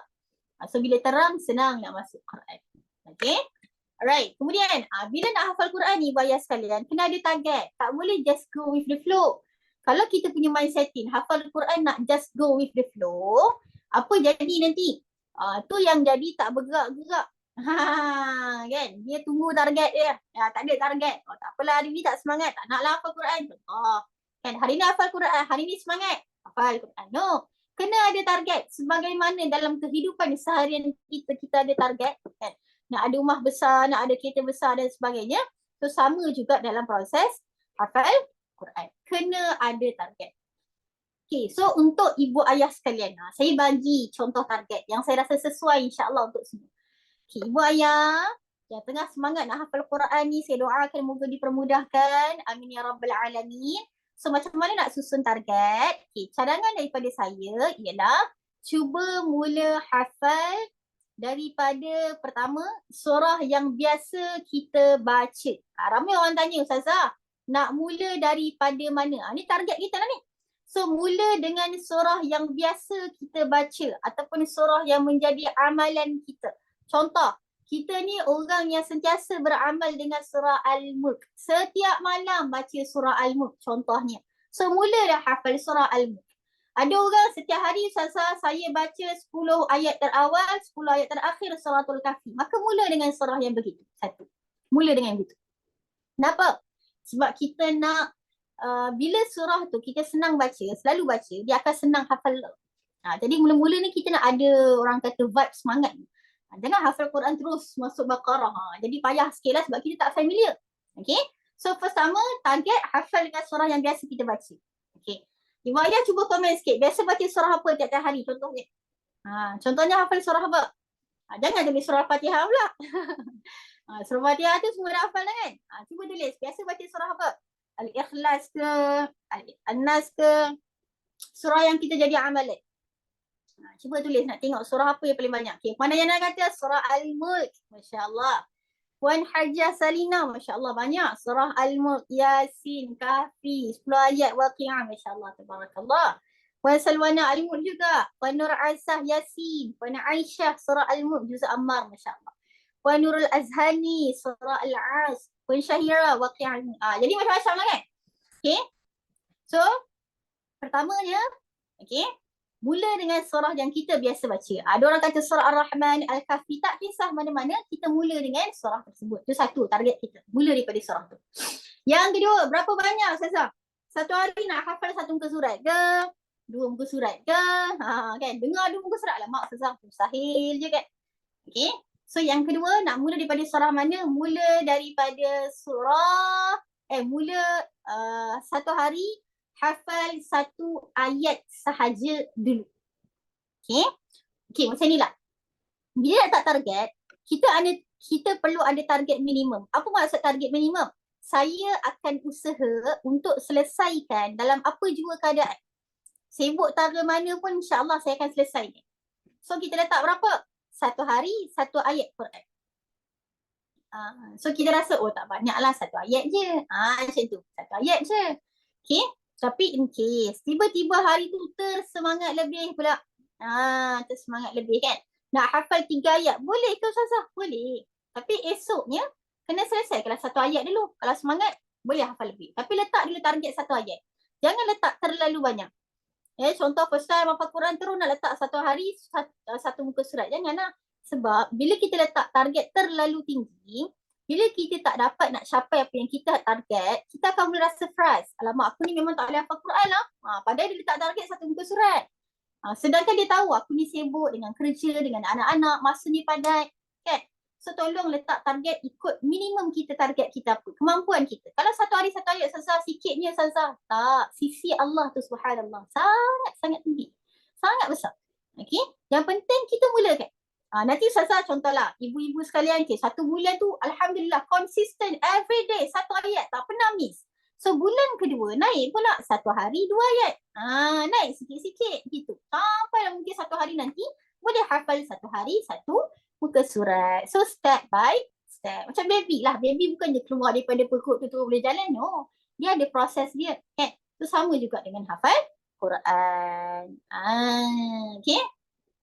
Alright. Daripada Puan Nurul Azhani, menghafal ni kena baca dan menulis tu Ustazah. Tidaklah wajib untuk menulis. Tapi ada orang dengan cara menulis tu boleh bantu dia untuk hafal pun tak jadi masalah. Okay. Alright, so ni tentang target surah apa saya dah bagi tahu berapa banyak. Okay. Kemudian. Okay. Bila Ustazah waktu yang terbaik untuk saya hafaz Quran? Bila waktu yang paling terbaik? Okay. Kalau kita buka kitab-kitab para ulama yang sebut di antara waktu yang terbaik ialah sebelum subuh, lepas subuh, lepas maghrib. Itu di antara waktu yang terbaik. Okay. Tapi kalau ibu-ibu sekalian yang dah bekerja, contohnya ada anak, nak uruskan rumah tangga dan sebagainya. Kalau tanya pada saya waktu bila yang paling sesuai untuk ibu-ibu sekalian hafal Quran, ibu ayah sekalian, ialah pada waktu sebelum subuh. Maklumlah, ibu ayah ni kalau lepas subuh dah berperang dah. Kan, dengan anaknya nak uruskan itu, dengan kerjanya. Kadang-kadang kalau balik lepas maghrib kita dah penat. So akhirnya tak hafal, rugilah. So kita korbankan sedikit masa tidur kita tu. Kan, sekarang azan dalam 6 suku contohnya kan. Kita bangunlah awal sikit. Sekarang bulan Ramadan lagi bagus. Kan, ambil kesempatan cari momentum untuk dekat dengan Quran. Okay. So waktu yang terbaik untuk orang yang sibuk, kan ada banyak komitmen, ada banyak tanggungjawab, ialah sebelum subuh. Itu waktu yang terbaik lah kalau kami saya. Okay. So sekarang kita nak pergi pada kaedah. Okay. Kaedah ni untuk hafal Quran. Saya nak bagi contoh untuk hafal surah Al-Fatihah lah yang senang. Ni surah lain. Okay. Contohlah. Okay, Ustazah, macam mana nak hafal Quran? Alright. Okay, pertamanya, ibu ayah sekalian, bila nak hafal Quran, okay, satu muka surat tu kita baca dulu penuh. Make sure tajwid kita betul. Okay. Baca dengan betul. Okay, dah tahu dah kat sini panjang, pendek, jelas, dengar. Baru kita boleh start hafal. Alright. Nak start hafal tu macam mana? Okay, dia mesti ikut by potongan. Okay, contoh saya bagi contoh mudah untuk ibu ayah nampak. Contohlah kita nak hafal surah Al-Fatihah. Okay, dengar Nak hafal surah Al-Fatihah. Okay. Contoh nak hafal surah Al-Fatihah. Kita dah baca dah satu surah ni. Okay, kemudian nak hafal satu persatu ayat. Alright, cara dia ialah, contohlah, kita mula dengan ayat pertama. Bismillahirrahmanirrahim. Contoh, kita bayangkan tak pernah hafal lah first time ni. So, bila nak hafal ayat yang pertama tu, ibu ayah sekalian, caranya ialah, kalau kita rasa, ayat ni tak panjang, so tak payah potong lah. Okay tak? Tak payah. Kita rasa ayat ni okey je, saya boleh hafal sekali. Alright. So, berapa kali nak ulang? Okay, pertamanya ialah baca sebanyak 10 kali. Okay, baca 10 kali. Bismillahirrahmanirrahim. Bismillahirrahmanirrahim. Bismillahirrahmanirrahim. Ada orang diguna jari, ada orang dibuat gigi dekat kertas. Terpulang mana-mana yang kita selesa. Okay. Dah 10 kali ulang, dah tengok betul-betul, make sure bila 10 kali ulang tengok tu, mata jangan duk melilau. Tengok orang, tengok kucing lalu depan meja dia. Jangan gitu. Fokus mata tengok pada Quran. Telefon kalau boleh letak jauh-jauh sikit. Kan? Sebab biasanya bila buka Quran ni, time tu lah tiba-tiba ada orang nak tanya. Kak, hari ni buat apa? Sebelum tu tak ada orang pun nak tanya kita buat apa. Tapi bila je buka Quran, nak hafal Quran, banyak pula mesti orang nak tanya khabar lah, tanya nak makan apa, nak ajak keluar dan sebagainya. Tak buka Quran, tak ada orang nak tanya kita. Tu lain macam ujian ni. Okay. So make sure bila nak buka Quran, telefon benda-benda yang mengganggu kita, jauhkan daripada sekeliling kita. Okay. So bila dah ulang 10 kali tengok ni, dan kita rasa macam aku dah ingat dah kot. Kan dia dah mula confidence sikit. So tutup Quran, ulang lagi 10 kali. Tapi in case dalam 10 kali ulangan ni, kita macam ada yang tak ingat, maka kita boleh tengok Quran. Boleh tengok buka sikit. Okay. Tutup, ulang balik. Alright. So bila dah 10 kali tengok, 10 kali mengintai. Apa maksud 10 kali mengintai? Tutup Quran, try baca 10 kali. Tapi in case tak ingat, boleh tengok lah. Boleh buka. Alright. Okay, lepas dah selesai tu, tutup Quran ulang 5 kali tanpa mengintai. Maksudnya apa? Bila tutup Quran, okay, tutup Quran tu maksudnya 5 kali ulangan ni mesti dalam keadaan perfect. Contoh, dah pejam mata, ulang. Bismillahirrahmanirrahim. Tak ada salah ke satu. Tiba-tiba ulang kali kedua. Bismillah. Alamak, kenapa tak ingat pula ni? Tadi dah ulang 20 kali, tak ingat juga ni. Contoh, tiba-tiba tak ingat, hilang. So, kalau kita buka Quran waktu tu, dia tak boleh kira sekali. Okay, kena ulang balik. Bismillahirrahmanirrahim. Okay, baru perfect. Bismillahirrahmanirrahim. Perfect. 3. Bismillahirrahmanirrahim. 4. Bismillahirrahmanirrahim. 5. So itu baru perfect. Perfect maksudnya apa? Bila tutup Quran, tidak ada sebarang keraguan, tak ada nak mengintai Quran. No. Tu 5 kali bacaan tutup. Okay. Alright, ada orang tanya Puan Ifah, Ustazah, satu potongan tu satu ayat ke? Tidak. Satu potongan tu maksudnya contoh. Okay. Kalau tadi Bismillahirrahmanirrahim, ada orang dia rasa pendek ayat tu. So dia tak potong. Tapi kalau contohlah Puan Ifah kata panjang lah Ustazah, contoh. So nak potong dekat Bismillahi. So letak potongan kat situ kan. Ambil pensel potong. So dekat situ kena ulang 10 kali tengok. 10 kali mengintai. 5 kali tutup. Bismillahi, Bismillahi, Bismillahi, Bismillahi. Itu satu potongan. So satu potongan ni tak bermakna satu ayat. Sebab ada orang satu ayat dia buat banyak potongan. So setiap potongan itulah yang perlu 10 kali tengok. 10 kali tutup. 10 kali mengintai. 5 kali tutup. Tapi mungkin Ustazah, saya dah buat dah 25 kali ni. Tak ingat juga. So kena repeat balik kaedah. Repeat balik. Sebab setiap orang dia berbeza. Tapi ini adalah jumlah minimum. Okay. Minimum sikit. Paling sikit. Okay. Right. Okay, nampak Okay, itu satu. Okay. Ramai orang, kenapa Ustazah? Ramai orang bila hafal Quran, dia lupa. Kalau tanya semalam hafal apa? Alamak Ustazah, dah tak ingat lah Ustazah. Itu jawapan dia kan. Tak ingat dah. Sebab apa? Jawapan dia tak mengulang. Satu. Yang kedua, kaedah hafal dia tak betul. Okay. Tadi saya dah ajar dah cara nak hafal. Okay. Macam ni Ibu Ayah. Sahabat-sahabat sekalian. Okay. Dengar Contoh. Saya bagi contoh hafal surah Al-Fatihah lah. Senang. Okay. Bila kita hafal surah Al-Fatihah, okay, contohlah, kita tak potong, kita buat potongan. Kita ikut je nombor ayat sebab kita rasa tak panjang. Contoh So kita hafal. Bismillahirrahmanirrahim. Ulang 25 kali dan kita rasa Alhamdulillah dah perfect. Memang ingatlah. Right. So bila kita nak masuk ayat yang kedua, okay, kita hafal. Kita ulang 25 kali. Alhamdulillahirrabbilalamin. Kita ulang, kita kata okey saya dah ingat. Ibu ayah, sahabat-sahabat sekalian, jangan tergopoh gapah. Jangan gelabah, jangan gelojoh nak terus masuk ayat yang ketiga. Okey, jangan gelojoh nak terus masuk ayat yang ketiga. Sabar dulu. Ramai orang hafal Quran macam mana? Dah ingat ayat pertama, terus pergi ayat kedua. Dah ingat ayat kedua, terus pergi ayat ketiga. Terus ayat keempat. Bila ulang ayat pertama tu? Bila dah selesai satu muka surat, baru dia ulang balik ayat pertama. Itu yang jadi sebab bila nak ulang balik daripada ayat pertama, dah banyak ayat yang tak ingat. Dah ada lopong-lopong dah. Tak naklah macam tu. Okay? So kaedah dia Ibu Ayah sekalian, nak ingat Quran ni, nak bagi Quran susah lupa. Kaedah mesti betul. Kaedah ni simple. Tapi ramai orang, dia tak nak buat. Kenapa? Lambat kena ulang. Itu jawapan dia. Okay. So kaedah dia, contoh ayat pertama dah hafal, dah ingat 25 kali ni, pergi ayat kedua. Ulang 25 kali. Start. Jangan terus masuk ayat ketiga, ulang balik. Bismillahirrahmanirrahim. Alhamdulillahi Rabbil Alamin. Baru hafal ayat ketiga.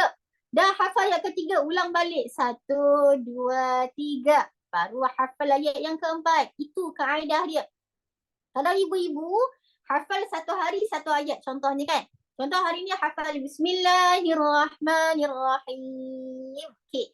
Ibu ayah kalau dah hafal, jangan hafal contohlah. Sebelum subuh tu dah hafal, dah ingat. Jangan tunggu esok baru nak ulang, jangan. Nanti dalam kereta sambil drive, ada traffic light merah, kita ulang. Bismillahirrahmanirrahim. Bismillahirrahmanirrahim. Sambil berjalan, nak masuk pejabat. Dah hafal dah satu ayat tadi. Bismillahirrahmanirrahim. Bismillahirrahmanirrahim. Sebab Quran untuk susah lupa, mesti banyakkan ulangan. Kena banyak ulang. Kalau kedekut, malas nak mengulang, itu yang lupa. Okay. So bila dah ingat, jaga elok-elok. Jaga. Jangan biarkan dia pergi. Ibu ayah nak hafal Quran bukan senang kan? So jangan biarkan dia senang pergi begitu sahaja. So jaga elok-elok. Okay. So bila masa free je ulang. Bismillahirrahmanirrahim. Bismillahirrahmanirrahim. Masuk ayat kedua. Masuk hari yang kedua nak hafal Alhamdulillahi Rabbil Alamin. Nak masuk ayat kedua kan? Sebelum nak masuk ayat kedua, ulang dulu yang semalam hafal apa? Bismillahirrahmanirrahim. Ulang. Baru hafal Alhamdulillahi Rabbil Alamin.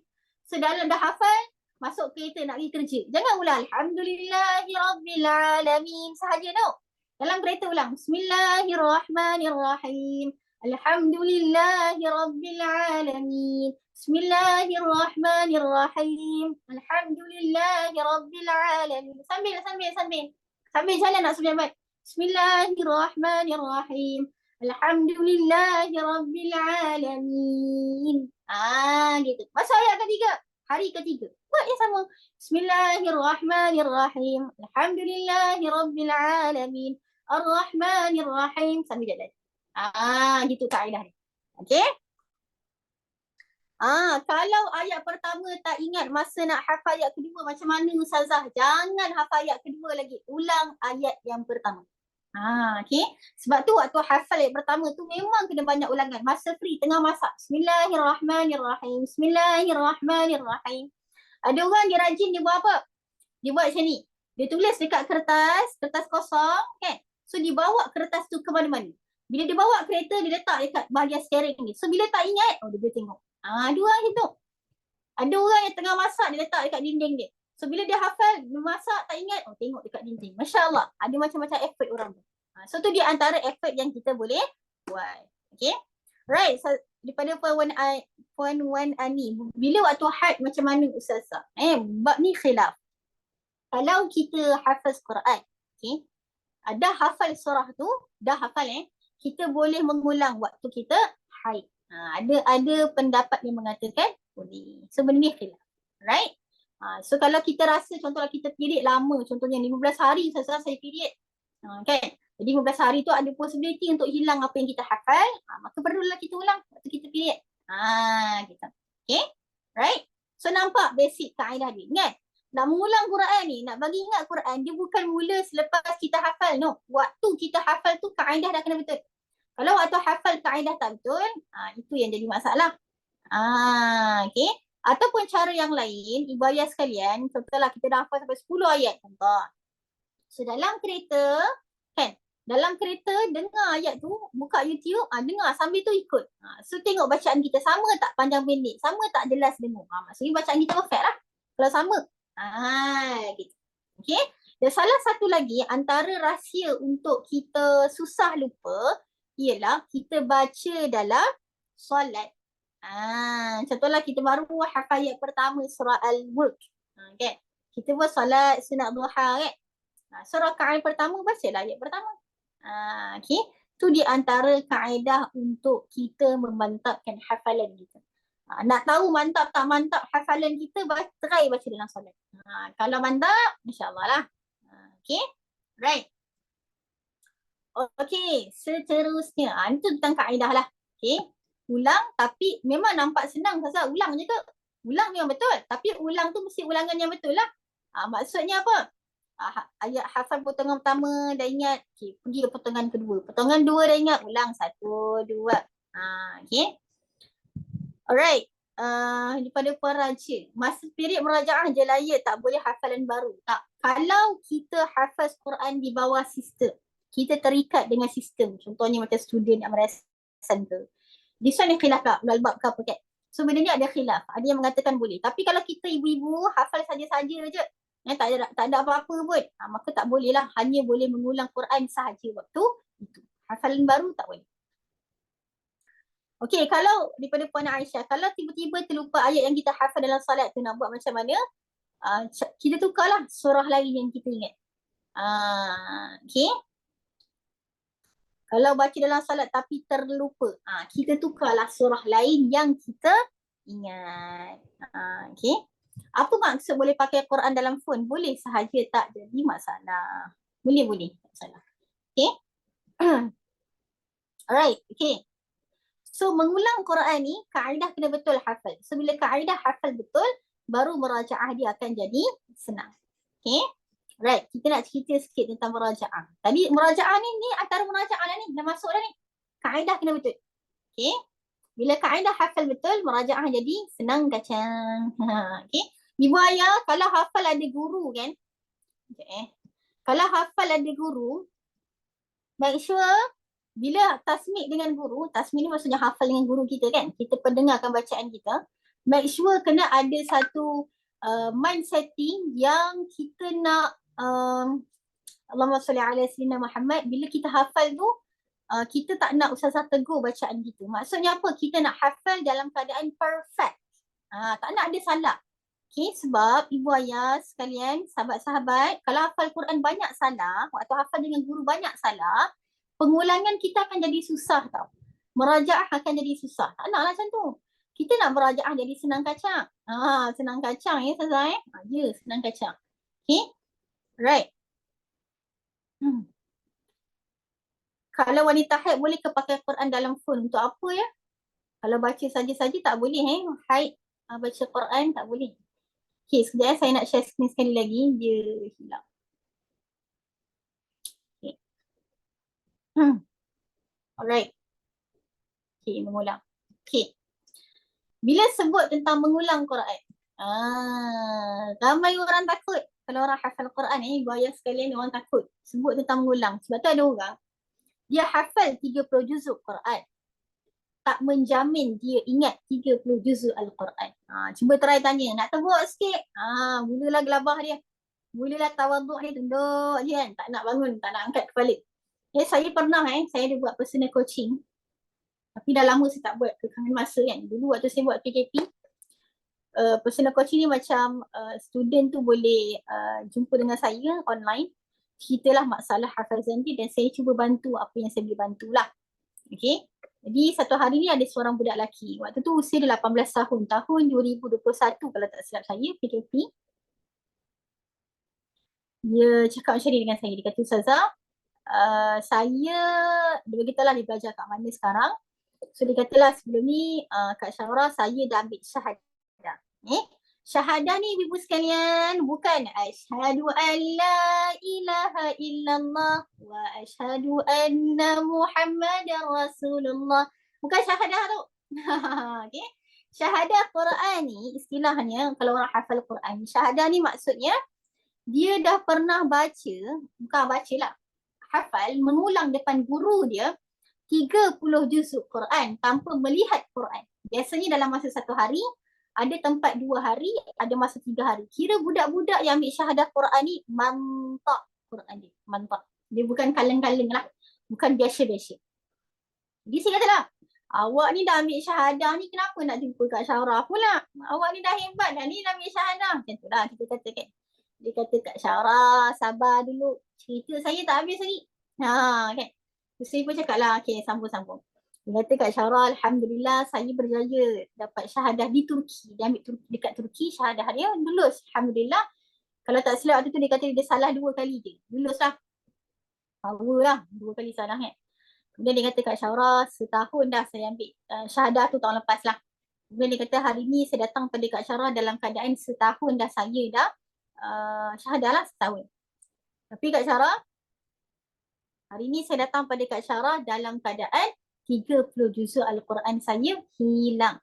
Maksudnya apa? Dia tak ingat langsung apa yang dia dah hafal.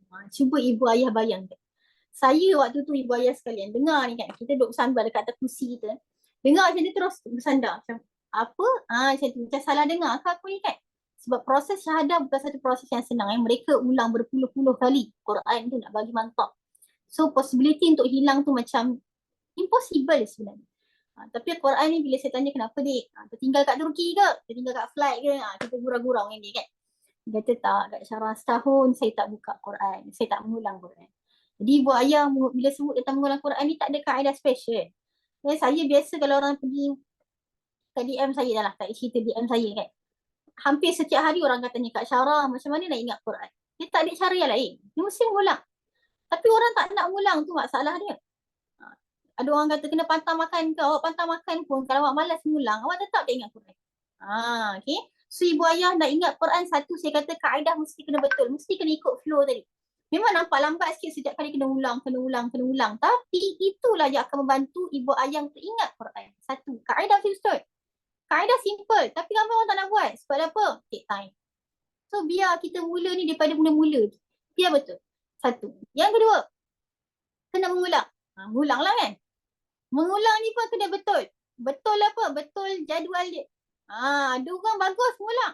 Tapi itulah, bila mengulang depan, yang belakang tak ingat. Kan? Ulang yang belakang, depan tak ingat. Allahu Akbar, letih lah macam ni. Apabila tak habis ingat kan. So jadual kena betul. Jadual kena betul. Susun tu macam mana? Okay. Dia macam ni ibu ayah sekalian. Bila kita nak mengulang Quran, okay, contoh. Okay, contoh saya bagi contoh. Okay, contohlah ibu ayah hari ni dah hafal ayat yang pertama. Esok hari Selasa kan? Hafal ayat kedua. Ulang dulu ayat pertama semalam dengan hari ni. Okay. Masuk hari Rabu hafal ayat ketiga. Ni kaedah dia lah. Ulang balik. 1, 2, 3. Ulang. Berapa lama nak kena ulang daripada ayat pertama ni Ustazah? Sampai cukup 1 bulan. Okay. Sampai cukup 1 bulan. Itu kaedah. Okay. Sampai cukup 1 bulan. Baru boleh tak nak ulang daripada ayat pertama. Yang ni panjang cerita. Ni kita kena buat slot lain dah. Untuk belajar cara susun jadual. Tapi saya tengah buat buku tu. Cara susun jadual merajaah. Doakanlah. Moga-moga kan, 2-3 bulan lagi akan keluar lah. Alright, Ustazah berdosa ke kalau dah hafal tak mengulang? Okay. Bab ni dia ada pendapat juga. Berdosa kalau tidak ada usaha untuk menjaga dia. Okay. Tapi kalaulah kita ni tak mengulang bukan sebab apa, sebab kita sibuk belajar ilmu fardhu ain yang lain, maka maka dimaafkan. Okay. Yang ni untuk detail boleh baca pada Mufti Wilayah Persekutuan punya statement. Okay. Kalau saja-saja malas merajaah, menjadi kesalahan pada kita lah. Okay. Sebab tanggungjawab kita bila dah hafal, kena jaga. Okay. Right. Bila sebut tentang mengulang ni, ibu ayah sekalian, ibu ayah kena tahu. Nabi SAW sebut dalam sebuah hadis, jagalah Al-Quran dengan bersungguh-sungguh. Zat yang nyawaku di dalam genggamannya, Al-Quran ini lebih mudah terlepas daripada ingatan dibandingkan dengan unta terlepas daripada ikatan mereka. Hadis riwayat Bukhari dan Muslim. Ibu ayah sekalian, Quran ni memang senang lupa. Memang yakin. Okay. Tapi ibu ayah sekalian, ada orang stres. Kak Syarah, benarlah hafal Quran lupa. Kan, saya faham perasaan tu. Saya pun hafal Quran juga. Jadi kita mengalami benda yang sama. Tapi saya pernah terfikirkan, kenapa kan Allah jadikan Quran ni senang lupa. Cuba ibu ayah bayangkan. Kita nak 11.30 dah, astagfirullahalazim. Okay. Cuba bayangkan, okay, saya cuba untuk secepat yang mungkin. Cuba bayangkan, kalaulah Allah keluarkan satu statement. Bermula Ramadan tahun 2024. Sesiapa yang hafal Quran, dia takkan lupa. Agak-agaknya dah kan. Kalau bulan Ramadan kita berjaya hafal surah Al-Mulk contohnya. Masuk bulan Syawal, kita nak buka tak lagi surah Al-Mulk? Okay. Cuba tulis. Cuba bagi tahu. Agak-agaknya kalau Allah keluarkan statement, siapa hafal Quran takkan lupa. Kalau kita dah hafal surah Al-Mulk, kita buka balik tak surah Al-Mulk untuk kita ulang? Tak. Tapi disebabkan kita rasa takut, alamak kalau aku tak ingat Quran ni macam mana? Kan? So perasaan itulah yang membuatkan setiap hari kita belik Quran, merajaah Quran. So hakikatnya, rasa takut lupa Quran tu nikmat. Sebab itulah yang mengikat kita dengan Quran sampai kita mati. Kan, betul? Memang tak lah kan. Kita lah saja je nak bagi bayang-bayangkan sikit. Gitu. Kan, kena buka tadi. Betul? Okay. So itulah dia. Okay. Alright. So itulah untuk perkongsian kita pada hari ini. Alright, ada orang kata, Ustazah boleh tak bagi contoh jadual? Yang ni panjang sebenarnya. Panjang kan? Macam ni saya fikir macam mana ni. Okay. Nanti nanti saya akan bagi contoh jadual mengulang tau dekat Facebook saya. Okay. Nanti saya akan keluarkan statement. Saya akan bagi percuma. Okay. Tapi mungkin bukan hari ni lah. Esok ataupun lusa. Okay. So follow je saya punya Facebook ke Instagram ke apa-apa platform saya. Nanti saya akan announce kat sana untuk saya bagi secara percuma. Saya akan bagi contoh jadual mengulang percuma untuk 3 bulan tu. Okay. So macam mana? So masuk bulan kedua, Ustazah nak ulang daripada mana? Nanti saya akan bagilah. Okay. Alright. Okay, so sekarang ni mungkin saya akan, Surah Fatimah, boleh ke saya baca jawab soalan sikit? Boleh ke? Ustazah, kalau Ustazah nak share dulu sikit yang jadual murajaah tu, boleh je. Maksudnya ada masa je, ada masa lagi. Okay. Yang Ustazah nak share dekat Facebook nanti, insyaAllah boleh juga kita manfaatkan. Cuma kalau Ustazah nak sebut sikit ke, nak bagi tahu ke? Boleh saya tunjuk boleh. contoh. Boleh. Alright. Ya, saya tunjuk contoh. Mana? Okay, sini. Ya. Saya share screen. Okay, di sana. Nanti saya akan bagi. Alamak, macam nak besarkan dia tak? Sekejap ya. Alamak, nampak ke? Kecil lah pula. Saya tak tahu nak besarkan dia macam mana. Okay, sekejap saya bagi contoh Right. Okay, contoh Tengok Ni kecil, nanti saya bagi.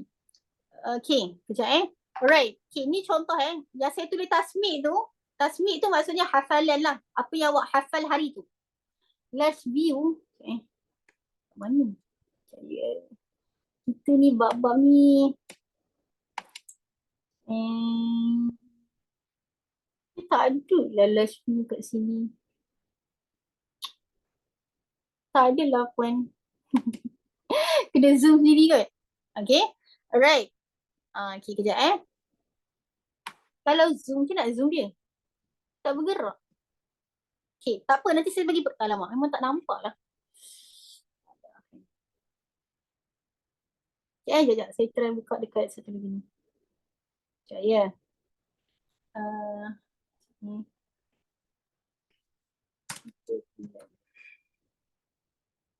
Okay, kita try buka yang Microsoft ni.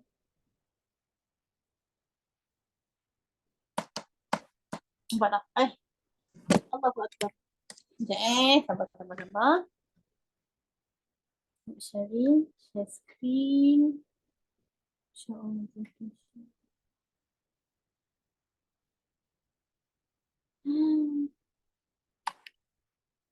Alah. Tak boleh lah. Sekejap.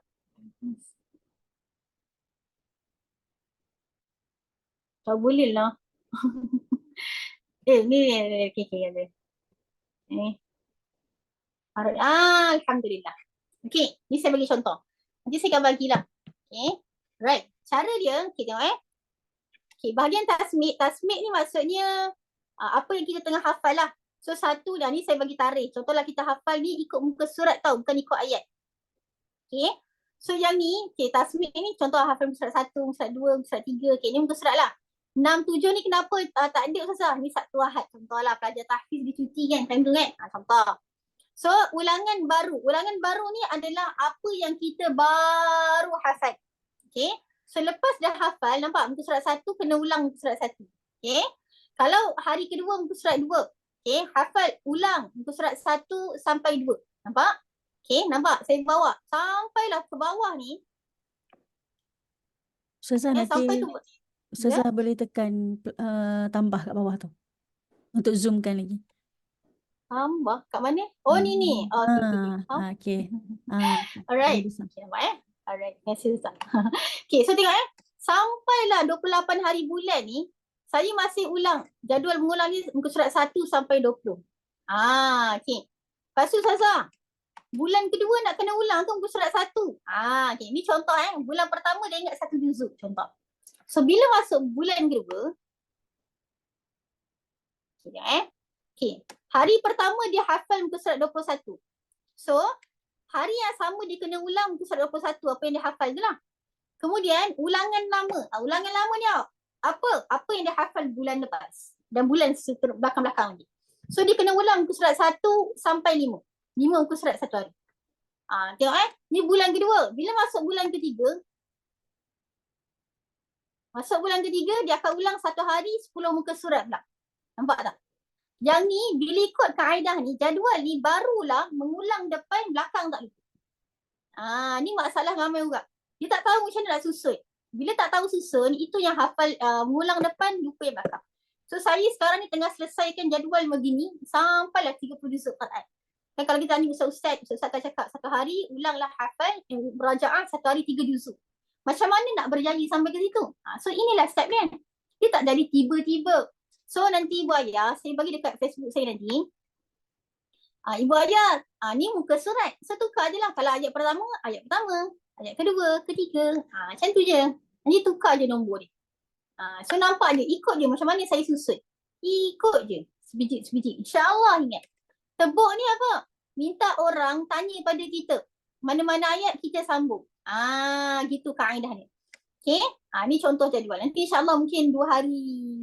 Sebab esok saya ada hal juga. Tak sempat kan. So mungkin lusa saya akan sharekan dalam Facebook saya. Okay, alright, saya stop je. So ibu ayah sekalian, kalau nak so itulah. Okay, so kaedah mengulang Quran ni, antara cara dia kita nak bagi mantap hafalan kita ialah kita kena minta orang selalu tebuk bacaan kita. Tebuk ni maksudnya apa? Minta kawan kita bacakan ayat, kita sambung. Tu tebuk. Okay, itu tebuk. So itu salah satu cara nak tahu sama ada kita ni daman pula ataupun tidak. Okay. Alright, so insyaAllah itu sahaja daripada saya. Saya cuba jawab komen sekejap. Alright, Puan Ummu Adam Lokman, perlu ke ingat ayat ke berapa je? Tak perlu pun. Benda tu tak wajib, tak. Tapi kalau kita punya hafalan kuat, mantap, boleh je, tak ada masalah. Okay, tapi benda tu tak wajib. Okay. Kita... Alright, Ustazah, macam mana nak join kelas hafazan satu hari satu ayat dan Syarah Sultan tu? Boleh follow saya punya Facebook, nanti tekan link dekat bio. Nama dia, saya ada Facebook dua tau, Facebook page dengan Facebook saya sendiri lah. Dua-dua nama Syaurah Ishak, follow je dua-dua. Kami memang akan selalu iklan kat situ. So tekan je link untuk pendaftaran. Okay. Nama Facebook saya Syaurah Ishak. Okay, Syaurah Ishak. Okay, jadi insyaAllah sebelum saya tutup, saya nak kongsikan buku saya. Nanti Ustazah Fatimah akan kongsikan dia punya link untuk siapa nak dapatkan. Okay, so ni di antara buku saya lah. Okay, yang pertama tajuk dia, ni buku yang pertama saya tulis. Tajuk dia Aku dan Quran. So kalau ibu ayah beli Aku dan Quran ni, ibu ayah akan nampak lah flow macam mana realiti hafal Quran dalam Aku dan Quran. Okay, kemudian ada cerita budak tahfiz. So cerita budak tahfiz ni dia ada beberapa cerita dan ada few ayat-ayat pendek motivasi untuk hafaz Quran. Okay. Dan yang terakhir, tajuk dia Kak Syaurah nak tanya boleh. So buku ni buku yang terbaru bulan 1 yang kita keluarkan. So dalam buku Kak Syaurah nak tanya boleh kan, kalau ibu ayah tanya apa-apa soalan, mesti ada jawapan dalam tu. Sebab saya himpunkan soalan yang biasa saya terima kat mana-mana tempat talk tentang hafazan, orang tanya, saya jawab dalam buku ni. Okay, so boleh dapatkan lah. Okay, nanti tekan je link yang Ustazah Fatimah bagi tu untuk order buku ni lah. Okay, so satu buah buku ni harga dia RM29.90. Okay, right. Soalan yang terakhir mungkin daripada Puan Izzati. Ustazah boleh tak hafal ikut surah? Boleh. Ikut surah ke, ikut juzu ke, ikut Baqarah ke, tak kisah mana-mana. Tak ada yang salah. Okay, tak jadi masalah. Alright, jadi insyaAllah itu sahaja daripada saya. Okay, terima kasih ibu ayah, sahabat-sahabat yang bersama. Tak rasa lama tu saya seorang je tak rasa macam tu.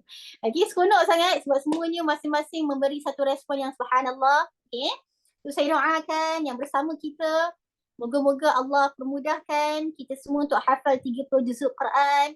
Kalaulah sempat kita hafal 30 juzuk Quran, moga Allah izinkan juga kita ingat 30 juzuk Quran tersebut. Allah berikan kita keterangan hati untuk fahami Quran dan diberikan kekuatan untuk kita beramal dengan apa yang kita hafal, dan moga Allah pilih kita juga untuk jadi orang yang sampaikan berkaitan dengan Quran. Amin ya rabbal alamin. Dan terima kasih banyak kepada Ustazah Fatimah daripada Mutiara Tadabbur di atas kesudian menjemput saya.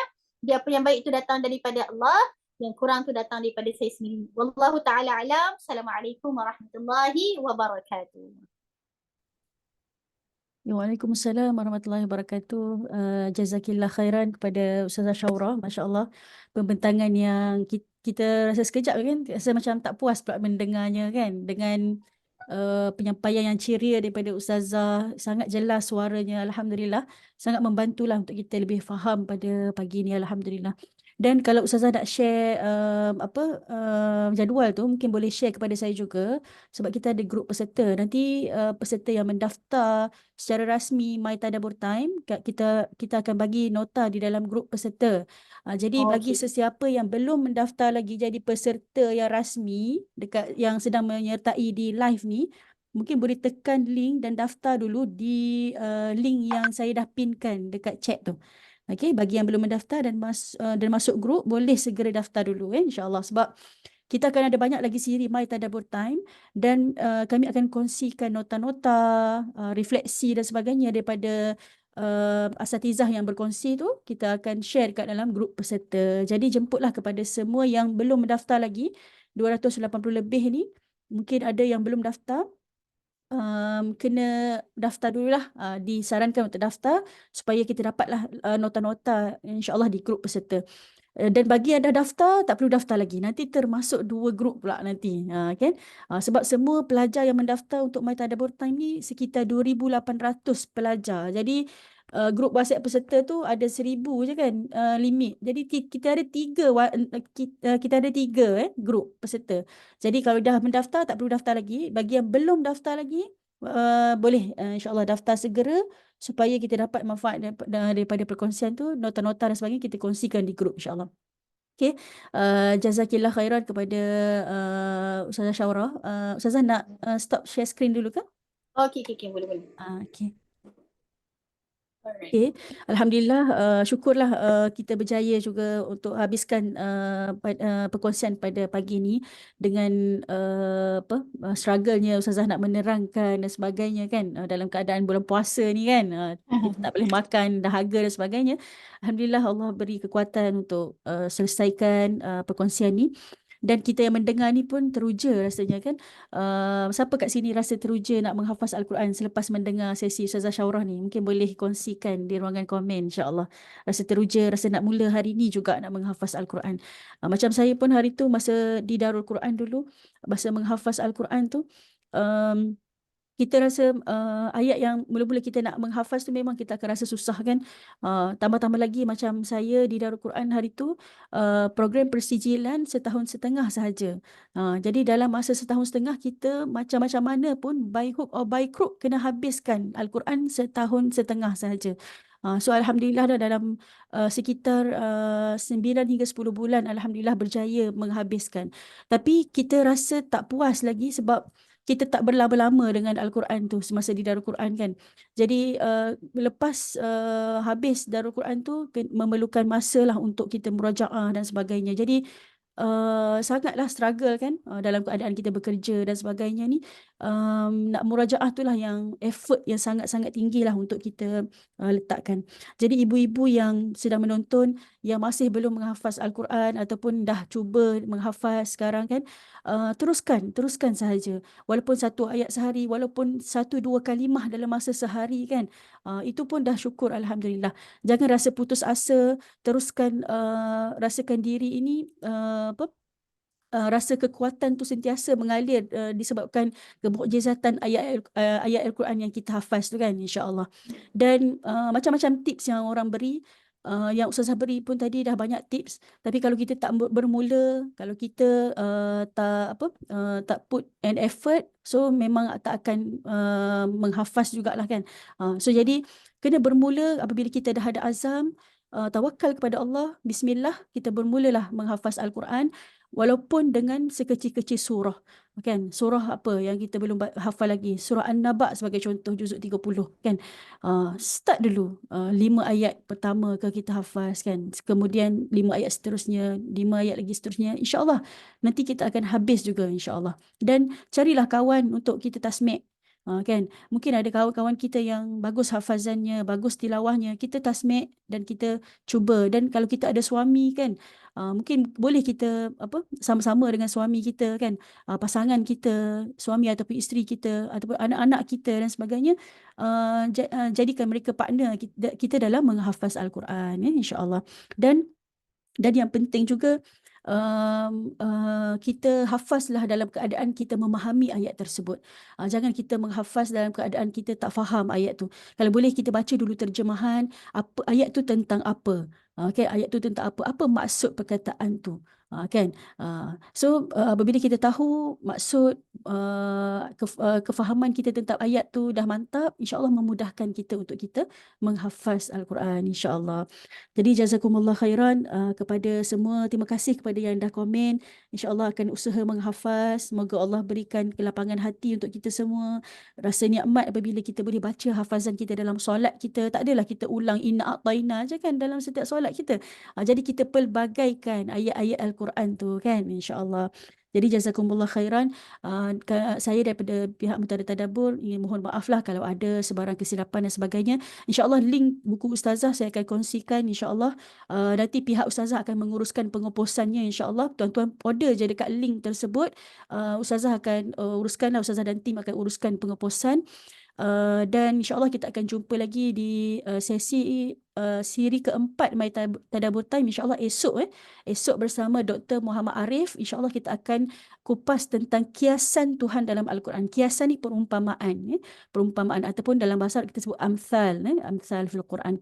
Jadi kita akan meneroka perumpamaan dalam Al-Quran bersama Dr. Muhammad Arif insyaAllah, pensyarah Yusim insyaAllah. Okay, jazakumullah khairan Ustazah. Saya mohon maaf kalau ada kekurangan dan sebagainya. Sangat-sangat bahagia dan gembira lah dapat mendengar perkongsian daripada Ustazah. Dan insyaAllah kalau nanti saya tanya Ustazah jugalah kalau ada link untuk program satu hari menghafaz satu hari satu ayat kan yang Ustazah ada buat. Nanti saya akan kongsikan juga dalam grup peserta insyaAllah. Boleh sama-sama join program yang Ustazah anjurkan insyaAllah untuk manfaat Al-Quran kita insyaAllah. Jadi kita tutup dulu kelas kita pada pagi ini dengan suratul As dan tasbih kafar.